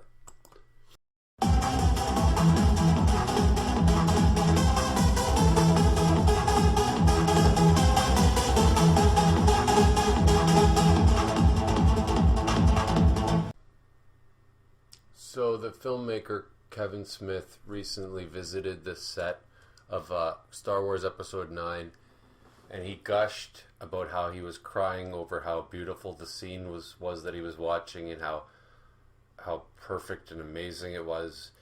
And then the rest of YouTube got upset, or sorry, all the Last Jedi haters got upset about how he was shilling out. So I got a couple thoughts on this. Actually, I only have one thought on this, but first I should say that I've been watching his movies, Kevin Smith's movies, for, ever since he started making movies, and I've always respected his lack of pretentiousness, and I found his movies to be, heartwarming and fun. I've got, of course, criticisms about them, but Kevin Smith was the first to admit that he never tried to be a great filmmaker. He's content to just make good movies. He never tried to make a great movie. And I kind of admire that. I respect that he doesn't, he doesn't think he's a big deal. He doesn't want to be a big deal. That's great. My point is that because he made his vocation, he made his career out of being a down-to-earth filmmaker who connected with his fans, who was the everyday man. It's especially bad for him to be seen to be kissing ass to the bigwigs. Now, I don't think he's literally a shill. I don't think he's being paid to praise the Last Jedi or the Episode 9 disaster. However, if your friend invites you somewhere and you're a public figure and they show you a terrible piece of artwork they did, it's going to be hard for you to tell the reporters that, wow, it was a piece of crap. My best friend, his work was a piece of crap. But unfortunately, you have to, when you are known for being down to earth, connecting with your fans, connecting with the everyday man, and telling it like it is. Right? You have to be able to say, my friend, I'm not saying that JJ Abrams is his best friend, but I know that he's met him before. I know that he was on that coffee with four people having dinner at a restaurant. You can find them on YouTube. And and not even that. If you are getting along, you're on good terms with Disney, you're not going to want to trash their movie. You're going to know that they're not going to, and of course you're going to know you're not going to get the first class tickets to Disney World for your kids and all of that. And so you're not technically getting money, but you know that you can't trash their movie. So he sold out is the bottom line. He sold out entirely, and he should know that. He should have known better. And you shouldn't be hobnobbing with bigwigs when your reputation is all based on subverting the man, being against the man, etc. That's all I have to say about that. Oh, the only other thing is that I won't be able to listen to him or follow him or watch a video by him or even a movie anymore, because he no longer has credibility for me. And that's a shame. I'd say he screwed up. I'd say that a lot of these movie critics screwed up when they kissed Disney's ass by praising The Last Jedi. It's the only reason I went on YouTube in the first place, because I had to think that there was some sanity in the world, that The Last Jedi could not be good, could it? Because all the reviewers were saying it was incredible. And I think they all destroyed their careers to to a small degree, or maybe even a large degree, because now we know that Peter Travers and Kevin Smith, and all of these famous big name movie critics are going to say that every Disney movie is great, no matter how bad it is. So why bother watching the reviews or reading the reviews?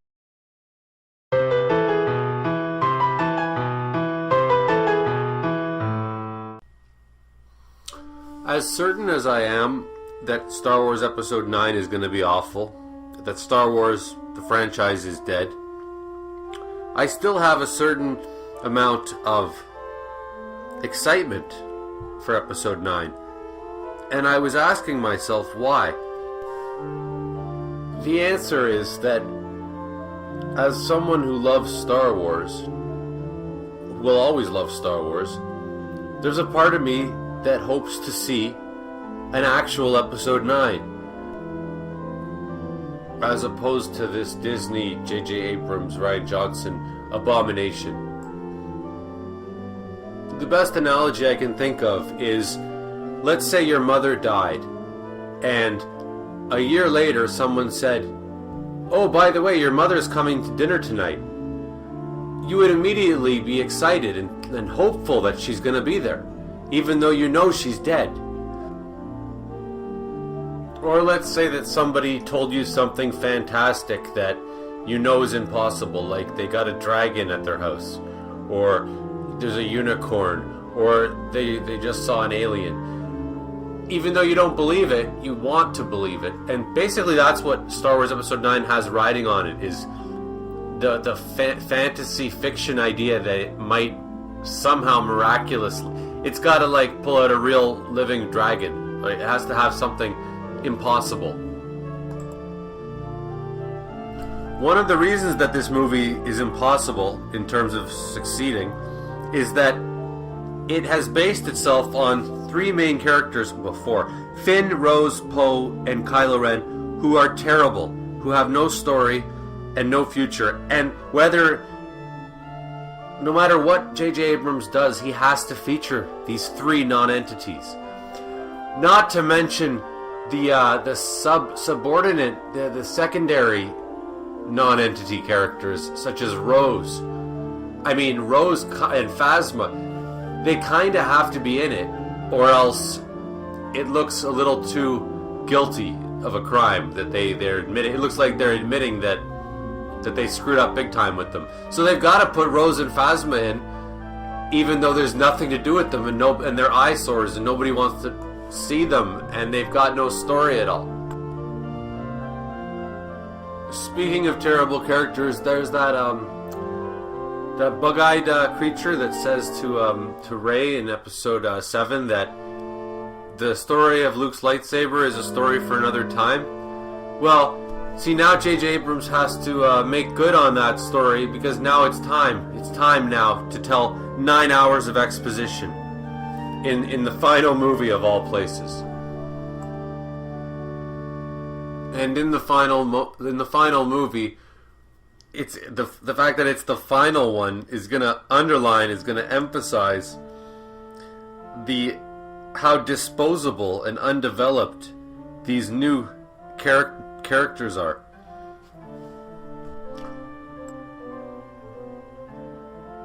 And in regards to what Episode 8 has to say about the whole thing, that the past should die, the problem is that there's nothing new in these movies that is of any quality. So you can't kill the past if you got nothing, if you got Rey and Poe. Don't let the past die if you can't do the future. They can't do the future. Regarding JJ Abrams, I think he's proven himself to be a guy who who creates mystery boxes but has no clue how to solve them. He's consistently done this. He can't do endings. He's almost like Stephen King. His endings are terrible. We got Lost. I never watched it, but apparently it was a terrible ending. We got the Star Trek trilogy, where that really went nowhere. You know, it starts out strong and then withers away. with the Cloverfield movies, which went nowhere. So I don't think he can deliver. My predictions on how Episode 9 will do. I think that it'll do okay. It'll make money because they're going to plaster Darth Vader in all of the commercials. They're going to pull out all the stops because they can't afford for this thing to fail. However, the aftermath of the thing, basically they got caught stealing, and they just want to. It's like they farted, and everybody heard, but you're hoping nobody will say anything, and that you can just kind of gracefully exit. That's what Episode 9 is going to try to do, is gracefully leave the room after the fart that the whole thing is. But they're certainly not going to reinvigorate anything. It'll be a lot of fun to hear it more and more about how there's less and less happening with Rian Johnson's imaginary trilogy, which was never, ever a reality. There was no contract signed, ever. I honestly think it was just a way to build hype for Episode 8, because they knew that was going to stink. So they wanted to look overconfident. Rian Johnson is probably the last person on Earth who should get a Star Wars trilogy. In terms of the future of Star Wars, the extended universe, Knights of the Old Republic is their only option. They've got to go to a galaxy far, far away from the Skywalkers, because the Skywalker saga is over. Finally, I think that the more wide-ranging effect that these Star Wars movies have had, the aftermath, will be that nobody's going to trust critics anymore.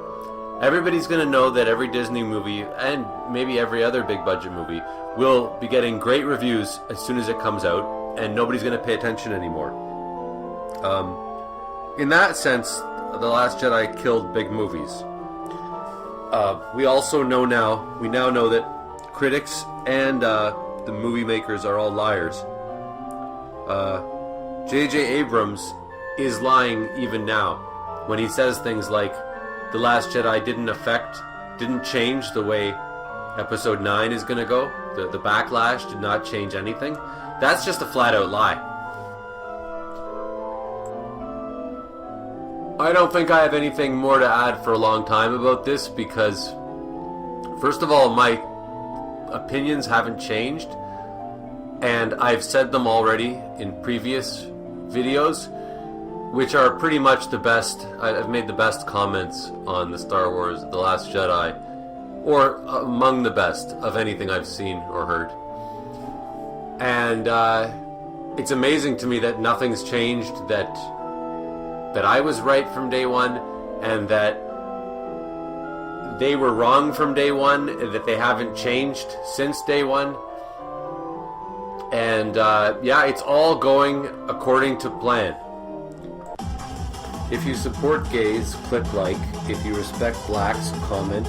If you think women are people too, click the notification bell. And if you care about sick children, subscribe.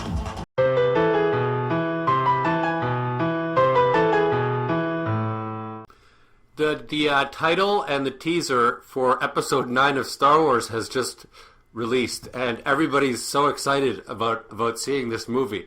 I was very excited about this this title and trailer, because honestly, because out of laughter, out of like satire, just because this is just so funny at this point. JJ Abrams should dress up like a clown for all press junkets. I'm gonna try not to laugh. Okay, so it's a good title. It's the best title they could have come up with. It's kind of more like an apology for Episode 8, right? Sorry about saying that her parents are drunks. She's really Skywalker. But of course, it's too little too late. After they butchered the Skywalker saga. After Luke just recently milked a cow and threw his lightsaber away like it was litter. they're going to disregard episode 8 saying that Rey's parents were drunks. Or episode 8, yeah. So even if this movie's a 10 out of 10, incredible, even if it's the best one out of all 9, that just highlights the fact that episode 8 is still a huge plot hole in the overall overarching thing. All the 9 episodes. You got a big fucking turd and near the end, the second last movie. As I've said in previous YouTubes, episode 8 was basically someone farting and grossing everyone out in the room. Episode 9 is going to be them trying to gracefully leave the room, hoping that, nobody smelled it or somebody didn't smell it. Just trying to, get out of there while they can and save a little bit of face. That's the best that this thing can be. Now, the problem with the rise of Rey, because that's really what it is that she already rose a lot of times. They should have called episode 7 the Skywalker, The Force Rises, because, and the thing is, with The Dark Knight Rises, it's not like Batman was rising in the Batman Begins and in The Dark Knight. No, he was falling. He was getting clobbered. He was beginning in the first one, Batman Begins, and then, Dark Knight, oh geez, life's tough, and then he finally rises. So there's kind of an arc there. But Rey just keeps rising, so, that's great, the rise of Rey. And why rise now? I mean, there's no antagonist. You already kicked his ass twice. Why rise now? So though the title is perfect in terms of it's the best title they could have had, it really is just going to add up to more empty sentiment. Just like episode 7, The Force Awakens. Nothing awakened. There was no...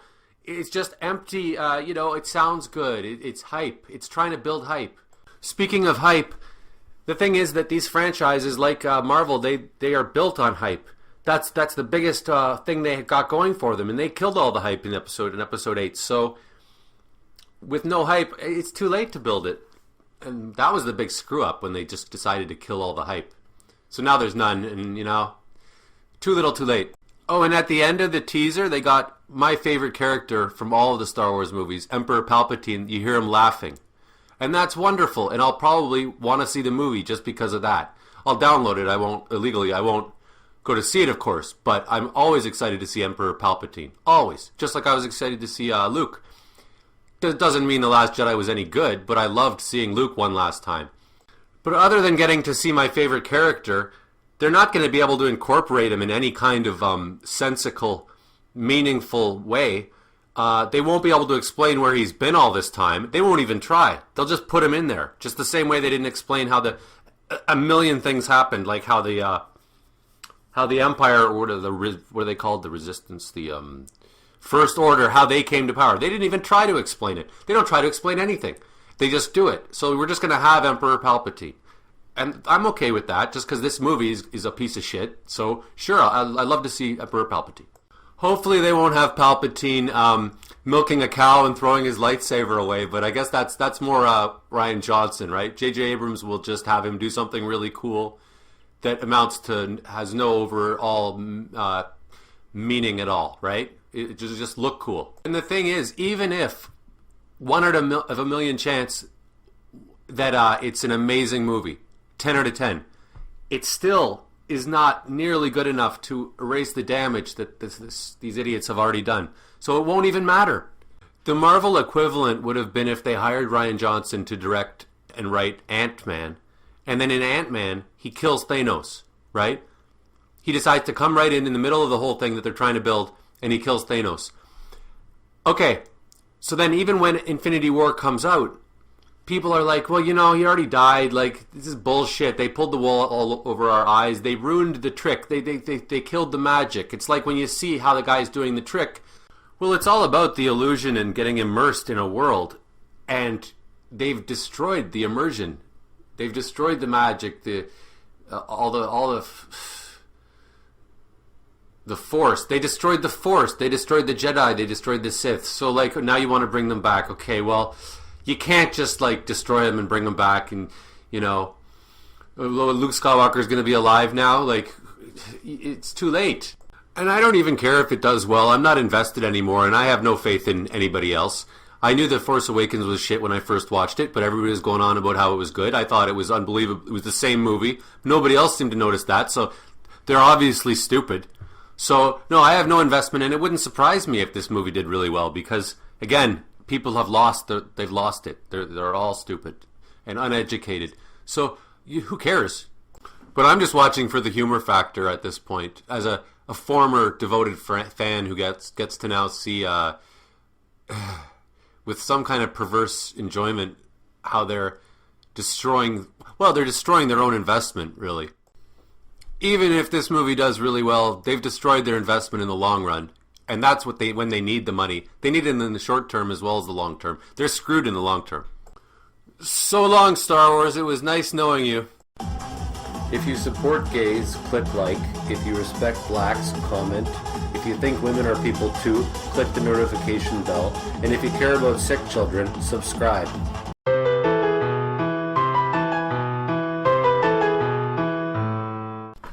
Bait and switch. Fool Me Once, a Disney Star Wars story. So I first heard of the term bait and switch from a Growing Pains episode when I was younger, where Mikey, I think, the kid, Kirk Cameron, he gets a job selling like stereos, and the moral of the episode was his father, what's his name, Alan Thicke. He goes, look, this is bait and switch, what your business is doing. You advertise something for very cheap, and then when the person comes in, you say, yeah, but you could have this, and this is even better. And you get them to spend a lot more money. But you advertise right in the store window for something, like, oh, a TV for like $2. And then, oh yeah, I've come to get the $2 TV. And then, yeah, we got that, but like, you know what? For $2 more, you could get speakers. Oh, really? Oh, yeah, and for $5 more, you could have like the whole surround. And then and then we work our way up to $200. Yeah, and that's what you do, and you hook them, right? Bait and switch. Now, I had a friend that did this. He's not a friend anymore. But I remember he said to a girl, he's like, come to my place. I've got mushrooms, because she loves mushrooms. He's like, oh yeah, I got mushrooms at my place. Let's go.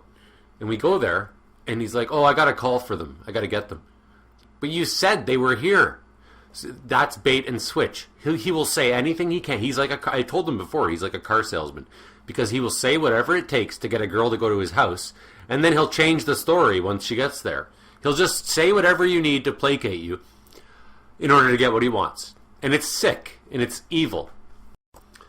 And that's exactly what Disney Star Wars is doing. They tried, like, just the last trailer for Rise of Skywalker, they show you all this footage from the original trilogy. Like, oh, yeah, come, this is what you're going to get. And then you go, and you're like, well, this isn't that.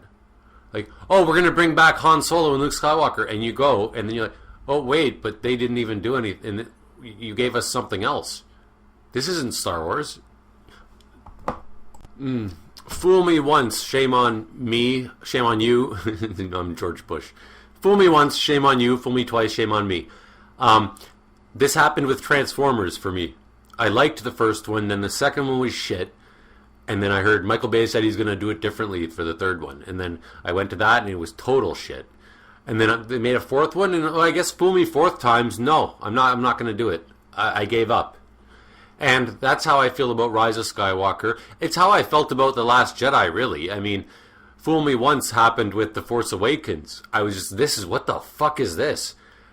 I was like, I'll watch The Last Jedi just so I can see Luke Skywalker, but otherwise this thing is done. And after Luke Skywalker dies, I'll be done with the thing. And that's fine with me. I get to see Mark Hamill play Luke Skywalker one more time. And I actually wasn't disappointed because I expected so little from that movie. It's like they're saying to us now, we hoodwinked you before, and then we hoodwinked you again, but this time we're going to be good. We're going to make you a good movie. So please come, please spend your money. I'm like, no. There's no reason to think that you're not going to hoodwink me again. There's no evidence whatsoever. It reminds me of an episode of The Kids in the Hall. It's called The King of Empty Promises, where he's like, can you lend me that VHS cassette? Lend me that movie, The Godfather, and tomorrow I'll lend you five other movies. He's like, okay, you promise? And he's like, will do. And the next day he doesn't bring it. He goes, okay, I'll tell you what. I'll give it tomorrow. I'm going to give you even more, and I'll do this and I'll do that. He's like, are you sure? Will do. And this goes on for the whole week, and the guy just never does anything, but he just makes more promises. That's what this fucking movie is. It's the king of empty promises. The rise of Skywalker. Yeah, right. I mean, you already made us watch Luke milk a cow. What's he gonna do in this one? Suck a dick? Interesting factoid. My birthday is September 25th, next Wednesday. It's the same birthday as my two childhood heroes, Luke Skywalker and, Mark Hamill and Christopher Reeve. Their birthdays were on the same birthday as mine. Those were my two heroes growing up. I am passionate about Star Wars, or was. I'm not passionate about this shit. I suppose it's like if you know a place is gonna get bombed, you're probably not going to live close to there, but you'll read the news. So, like, I'll read about this movie when it comes out, and I'll read all the plot spoilers. The same way I don't want to actually go to the scene of the crime because I might get hurt in the shrapnel. I don't actually want to see it, like, without having first heard what happens. I want to know if Luke is going to get gangbanged in this one. I want to know if the Emperor is going to milk a tit before I watch it, because it's like, scary. Because this is going to be a disaster no matter what they do. So I need fair warning. I can't just walk into this. I'm not just going to watch it. No, I need to know everything that happens ahead of time. Right, I want to know where the landmines are before I start walking down the road. Oh, and I want to acknowledge the few YouTubers that I actually like. Mad Talk TV. He got me into this. He had me on his show a few times. He's really nice, and I like him. And Mark with the C, the Gospel of Mark with the C, is really awesome. He's very candid, and he's vulnerable, and no bullshit. He's not trying to sell T-shirts. Don't sell T-shirts. And what else? I like John Talks Star Wars. He's very repetitive, but he's fun. He's fun. Nerdrotic's okay, except that he likes Doomcock, so I think he's shit because of that. But otherwise, I would love him. I would watch him all the time. And I do watch him still. I just hate when he mentions Doomcock, because Doomcock is so bad. What's the other? The Quartering. That guy is so cool. And he's got like hundreds of thousands of viewers. Like, he's way ahead of like everybody else. But he's still like has just a good attitude and very well spoken. He's really good. And that's all. Okay, bye. If you like gays, click like. If you like blacks, comment. If you like women, click notification bell. If you like gay women, subscribe. And if you like gay black women, Patreon, human warnings.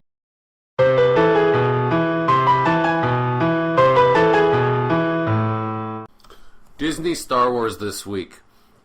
I should note that I still make these videos even if I get no views, because I just want it to be on the record for future reference that I called a lot of this shit before everybody else did. Now, I don't have any real predictions in this video, but I will reference previous predictions that have come true, which you can find in my YouTube history. So all the big news is that Bob Iger, the guy that runs Disney, wrote a memoir where he talks about how George Lucas was not happy about the sequel trilogy, which is not too interesting to me. It's pretty obvious. The fact that Kevin Feige is going to be making a Star Wars movie, and the best part is Brie Larson, that she's going to be in a Star Wars movie possibly, or maybe she'll run the whole Star Wars. She'll be the main Jedi. So regarding Brie Larson getting Star Wars, it reminds me of when Rian Johnson, they announced that he was getting a trilogy, and I thought that'll never happen. I always believed it was a publicity stunt in order to make people think that The Last Jedi was good, because it was before the movie even came out that they announced he's getting a trilogy.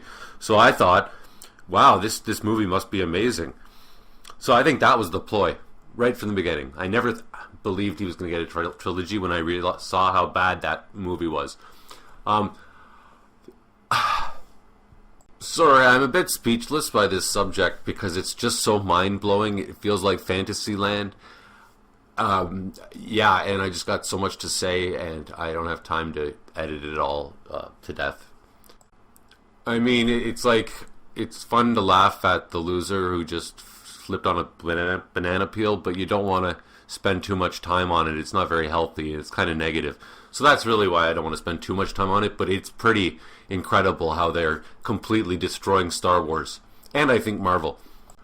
It's almost like just when you think it can't get any worse, it gets 10 times worse. You couldn't think it would be possible.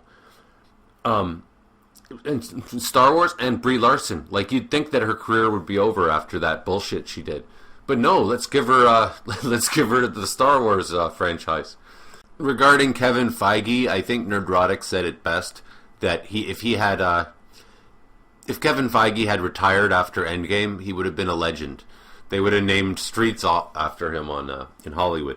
But I think it's over. Like he's done it. Like he's just going to repeat the same formula. And I'm not.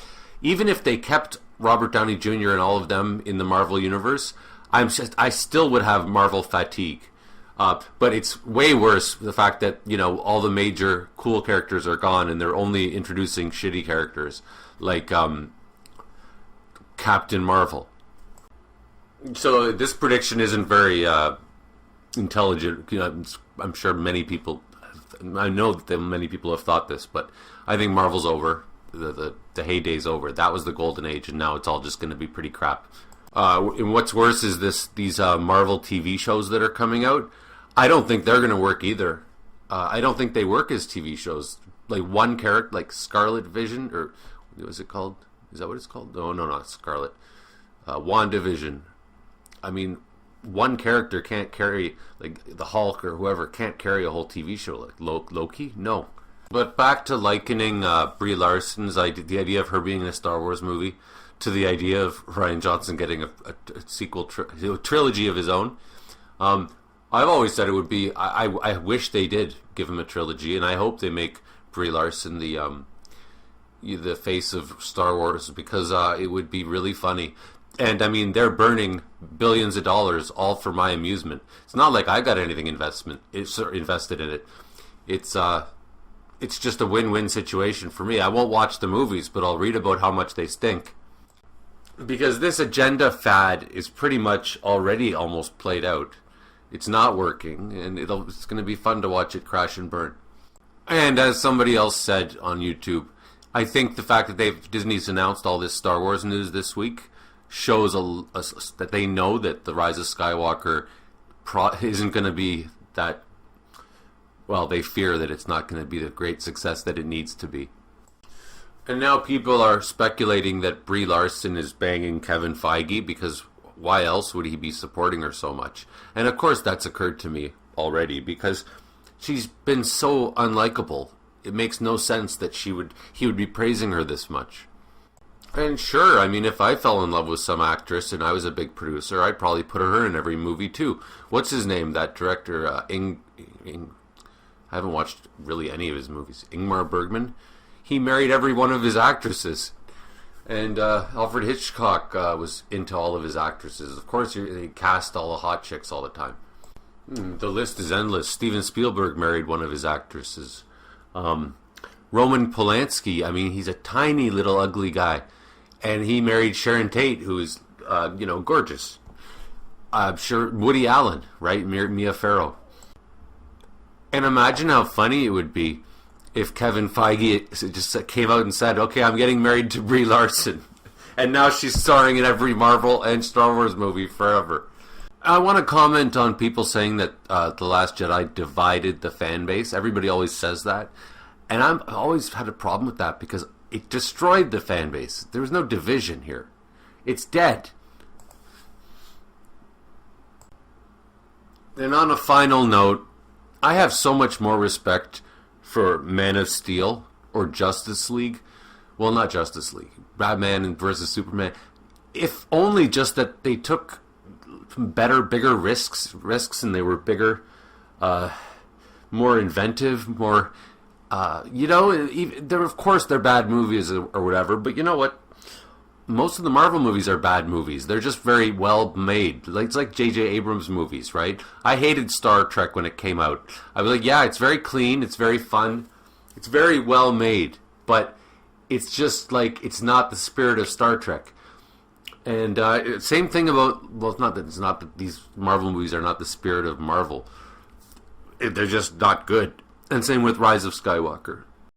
Yeah, that's all, because I don't even really enjoy making videos about this subject, because it's like an ugly kind of happiness. It's a hateful happiness. But I really am going to enjoy watching this piece of shit, watching all these assholes pay for what they did. If you like gays, click like. If you like blacks, comment. If you like women, click notification bell. If you like gay women, subscribe. And if you like gay black women, Patreon, human warnings.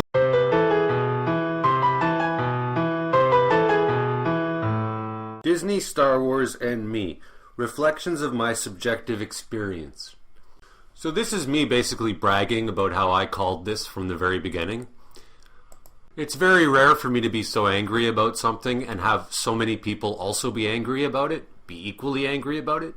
I mean, when I was angry about how much rock music sucks or hip-hop sucks, I can't find anybody who agrees with me. I find like one person maybe at the most. But with this Disney Star Wars, it's like everybody agrees with me. I mean, you might say that Disney Star Wars united people like never before. You know, it's like when people who otherwise would have nothing in common, you know, they just bond because they're mutual enemy, right? The enemy of my enemy is my friend. If you hate Star Wars, you'll always have a place at my table on Christmas. And I don't care if you killed your mother or burnt down an orphanage, because if you hate Disney Star Wars, I know your heart is in the right place. Yeah, so Disney Star Wars essentially brought everyone together, gave people careers on YouTube, and basically created a whole YouTube community. They basically created an enemy that's more powerful than them. It's like that line in Pulp Fiction where John Travolta goes, somebody keyed my car, and you know what? If I could find that person, it would be worth it that they keyed my car, just so I could catch them and what I would do to them. That's like what Walt Disney Star Wars did. They keyed the fans' cars, and we caught them, and now we're beating the crap out of them. And I mean, what's exciting about Rise of Skywalker is not the movie. I don't even give a shit. I probably won't even watch it all the way through. But what's exciting is reading like all the spoilers about how much it sucks, and going on YouTube and watching everybody having a heyday. It's like a party at Disney's expense. It's like that movie Dinner for Schmucks, where you find the biggest loser you can and you bring them to dinner. Everybody does that, and whoever's got the bigger loser wins. That's what Disney Star Wars is. It's dinner for schmucks, or with schmucks. Or it's like giving tools to a monkey and watching it try to like build a house and try to figure out blueprints and schematics. And you're just kind of laughing the whole time. That's what Disney's doing with Star Wars. And they're doing it at their own expense for like billions of dollars actually. Billions of dollars for the ultimate, like, and just shoot themselves in the foot and to make fun of themselves. Like, not only are they, I mean, it would be bad enough if they were throwing the money in the garbage, but they're actually spending it on destroying their reputation. Yeah, Star Wars is to Disney like a dunce cap is to the dunce in the class or whatever. Star Wars is the dunce cap on Mickey Mouse. Or it's like buying your worst enemy, your biggest threat, buying them a shotgun for them to shoot you with. That's what Star Wars is for Disney. Star Wars is a shotgun that Disney bought for us to blow their head off. This December is going to be the most fun ever because of Rise of Skywalker. I can't wait. It's like, they're just going to make such fools of themselves, and it's going to be hilarious. Hilarious. Not evil, not even evil fun. Just fun, funny. What I wanted to talk about was my personal history with Disney Star Wars. So, in the beginning, Disney bought Star Wars. And I'm like, huh. And at first I'm like, that's a pretty good idea. You know, they'll keep it going and they'll put money into it. And they generally have a great track record. When they hired JJ Abrams, I thought he was the perfect choice because I hated the Star Trek remake that he made because I thought it was more like a Star Wars movie. So I was initially I thought it was perfect. So far, so good. And then they get, Luke, Han, and Leia to come back. And again, wow, that's great. This could work. But here's where things took a turn for the worst. Here's where the car came to a complete screeched to a halt. It was when they announced that the story would not be, Episode 7 would not be, this new trilogy would not be about Han, Luke, and Leia. They were going to be very minor characters, and this was about the new characters. That was when I knew, for sure, that it was going to suck. There was no fan alive that wanted to see the new characters more than they wanted to see Luke, Han, and Leia. You don't bring them in and put them in the background. That was a terrible idea, which showed a lot of ignorance. And it also, I guess, showed that they were not interested. Their priority was not in telling the rest of the story correctly. Because there's no way you can have Luke and Han and Leia be just like minor characters when they were the stars. You know, like as so many people have said, they should have had Han, Luke, and Leia be major characters who slowly fade, while the smaller characters, they start out as minor characters and become the major characters. The baton gets passed.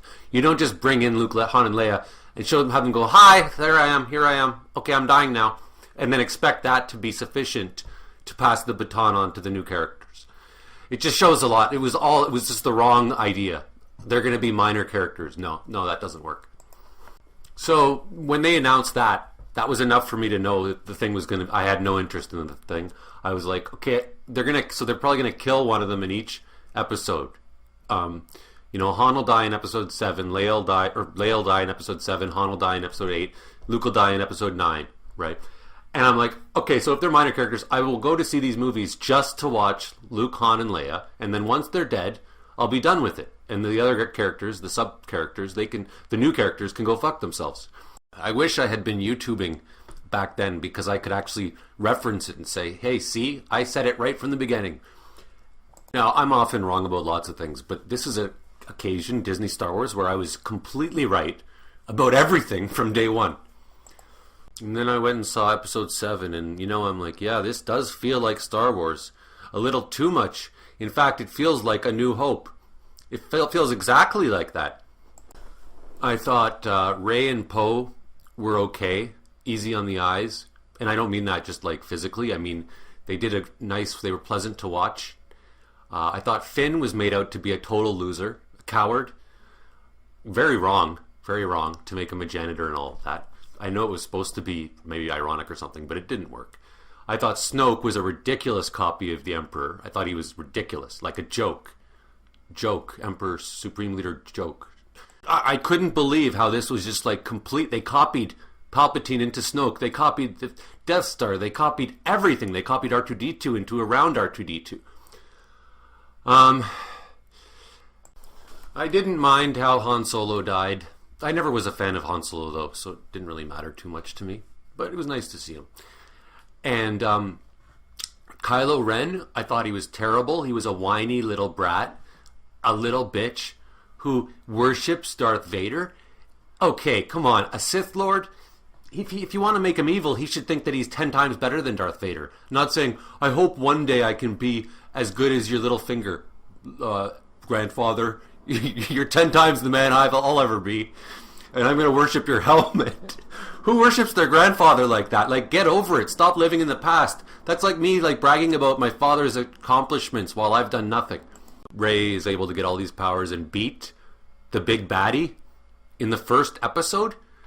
Made me realize, they can't go anywhere with this now. She's already beaten him. She shouldn't have beaten him. And people are, oh, but he was shot. Well, then don't have him get shot. I don't care.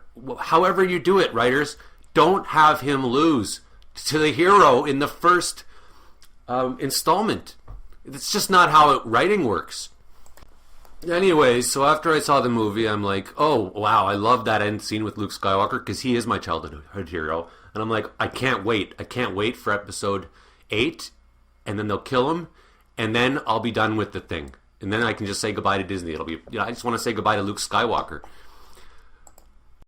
In fact, if I was to edit that movie, I would edit it, delete everything except for the last scene with Luke Skywalker. That's the only thing worth watching for me. But then I found out that everybody loved this movie. And I'm like, Am I insane? Am I wrong? Am I crazy? It was like when everybody liked Inglorious Bastards, and I'm like, is everybody crazy? Or when everybody liked the Spice Girls, and I'm like, is everybody crazy? I'm like, how can people like this movie? It's just stolen, and it's not. It's like a fucking bastardized version of A New Hope. It's not even like a remake. It's like a remake where they do everything worse, like a lot worse. So imagine my feeling of triumph and vindication when a couple years later everybody started realizing that the movie sucked. Yeah. Good. It did suck. Now, I'm going to repeat that I knew that I was going to have no interest in this franchise as soon as they said Han, Leia, and Luke would be minor characters in this trilogy. I was like, okay, I'll be done. I have no interest. They can make their movies, and I don't really care if everybody loves them because I'm done. You know, then The Last Jedi comes out, and I'm like, okay, cool. And I enjoyed seeing Luke Skywalker for the last time. And I wasn't even particularly bothered by them, fucking him up the ass, because I just want to see Luke Skywalker one more time. And I was expecting nothing, so I could only be pleasantly surprised. Then and I couldn't believe that the critics were lying about how great it was. And then the fans exploded in anger. And I was so happy. Like, wow, finally people are agreeing with me. And yeah, it is horrible what they've done. Okay, so I'm going to say again, they were doomed as far as I'm concerned when they said that Luke and Leia are going to be minor characters. Okay, it was over. Then they make it worse with The Last Jedi. You make it worse? Like, you were already fucked. You shot yourself in the foot. Now you shot yourself in the balls. Okay, then you essentially buy fake reviews from the top critics. So you've lost... Now you look like liars. You look like you're lying to the fans. So that's essentially shooting yourself in the head. So you shot yourself in the foot, then the dick, then the head. That might be out of order, like maybe making Han, Luke, and Leia be nothing. Maybe that was shooting themselves in the balls. That probably was. And then Last Jedi was shooting themselves in the head. And then rigging the reviews was shooting themselves in one leg, I guess. So now you can't walk even though you got a bullet in your head and in your dick. Then, okay, is there anything that could be worse? Because you're basically dead, Disney Star Wars. Like, you're so dead. You're dead 3 times over. You killed yourself 3 times in a row. And I didn't know that was possible. I read a great quote once. The difference between genius and stupidity is that genius has limits, right? Because just when you think someone can get stupider, they do something like 10 times dumber. It's a fact. It's like they shot themselves in the head, and then they crawled into a coffin, and then at the last minute they crawl back out of the coffin, and they shoot themselves in the head again, and then they crawl back in the coffin, and then they set the coffin on fire. I mean, how much do you hate yourself? I didn't know you could inflict this much damage on yourself, Disney. I mean, you've reduced yourself to ashes, right? There's no body anymore. But they had one last trick up their sleeves. Insult the fans. That was the next step. That was maybe that's the final nail in the coffin. And I gotta think that this reaction of attacking the fans, I mean, it's like when you corner a dog and he's forced to attack. They were defensive. They never expected this thing to fail so colossally. And they were just freaking out. They lost their shit. I mean, that's when people freak out, is when they lash out, is when they feel threatened. They feel extremely threatened. It's like if somebody makes fun of you, embarrasses you in front of everybody, and you don't know what to do, so you punch them. You lash out physically. And then you make things even worse, because now you've got a fist fight on your hands. So for me, I would say that in terms of my bitter happiness at seeing this whole fucking thing fail, I would say that the main course, the potatoes, the main meal was them announcing that Luke, Han, and Leia were minor characters, and watching how much that fucking backfires. But then the rest is all gravy, the other things that they've done. And the best part is that they're not done attacking themselves, dressing up like idiots, because now they're announcing that Brie Larson might be heading the new Star Wars, the future of Star Wars. We've got the most hated woman in the world possibly that's just hilarious. And every YouTuber who's been making Disney Star Wars hate videos is rejoicing at how hilarious this is. It's become it's the best kind of humor. And it's especially wonderful to know that at the age of 42, I could die and I wouldn't be missing anything. I wouldn't be missing out on great Star Wars movies or great Marvel movies. They finished that off. They finished Star Wars off.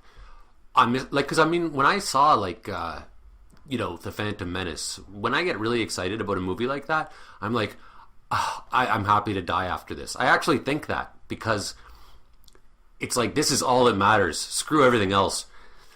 I mean, when the prequels came out, if I found out I was dying, I'd be like, okay, I just want to stay alive long enough to watch Revenge of the Sith. I would actually be thinking that, partly. I mean, I've got other things in my life to look forward to, but I mean, Star Wars is pretty hardcore. I mean, if I was dying, I'd just be like, oh, I'd like to know what happens to the human race. And I'd like it if the world ended around the time that I died, because I'd be like, okay, I experienced everything. I saw it end, and I'm not missing out on anything. It's more about, not knowing. And, I'll never wonder what's going to happen to Star Wars ever again. And on my deathbed, I'll be like, oh, it's okay. I got to see all of Star Wars. I got to see all of Marvel. And it's all going to shit anyways, so, who cares? I mean, if these movies had been good, I would have been buying merchandise and watching the movies a million times and, spending money. And it's like, thanks, you saved me a lot of money. And now I can do things that are, it's junk food anyways, so I can do things that are healthier. So thank you, You know what I'm actually going to do? And not just for my own, not for anybody else necessarily, but just for me, just for my own Star Wars canon. I'll edit The Force Awakens down to the two best Han Solo scenes, which is probably 1 minute. And then the Luke Skywalker scene at the end, which is 1 minute. So episode 7 will be 1 minute long. Episode 8, take the 1 or 2 minutes of Luke where he's not doing something ridiculous. Keep that, but nothing with Kylo Ren in it. And just him, just the Luke scenes. Anytime it cuts to Rey, I'm going to delete that. Just have Luke, and that'll be episode 8. It'll be 2 minutes. And then episode 9, I'm going to delete everything except for Emperor Palpatine, and that'll be 2 minutes, and that'll be episode 9. And that'll be my story, my Star Wars story, personally, for me. And maybe I'll put it on YouTube. I'll call it, episode 7 fan cut, or the good cut. The the director's cut? This is the fan's cut. And this is hardly worth mentioning, but Rogue One, it was alright, kind of sucked. I would never watch it again. I think I watched it once. Solo, I tried to watch it and I couldn't. I turned it off. Actually, I would edit that down. No, I wouldn't even keep the Darth Maul part. No, because that was ridiculous. There's nothing in that. And there's nothing in Rogue One. Even the Darth Vader scene is kind of stupid. Because he doesn't really serve a purpose. Yeah. So just discard those movies. The Mandalorian, yeah, right. That's a joke. I think that's about it. That's my entire experience with Disney Star Wars. Thank you. If you like gays, click like. If you like blacks, comment. If you like women, click notification bell. If you like gay women, subscribe. And if you like gay black women, Patreon, human warnings, give me money. The following footage you're seeing is stock footage of a movie I made. So I'm just going to continue with the collection of thingamabobs, Star Wars ramblings, while my movie plays in the visual.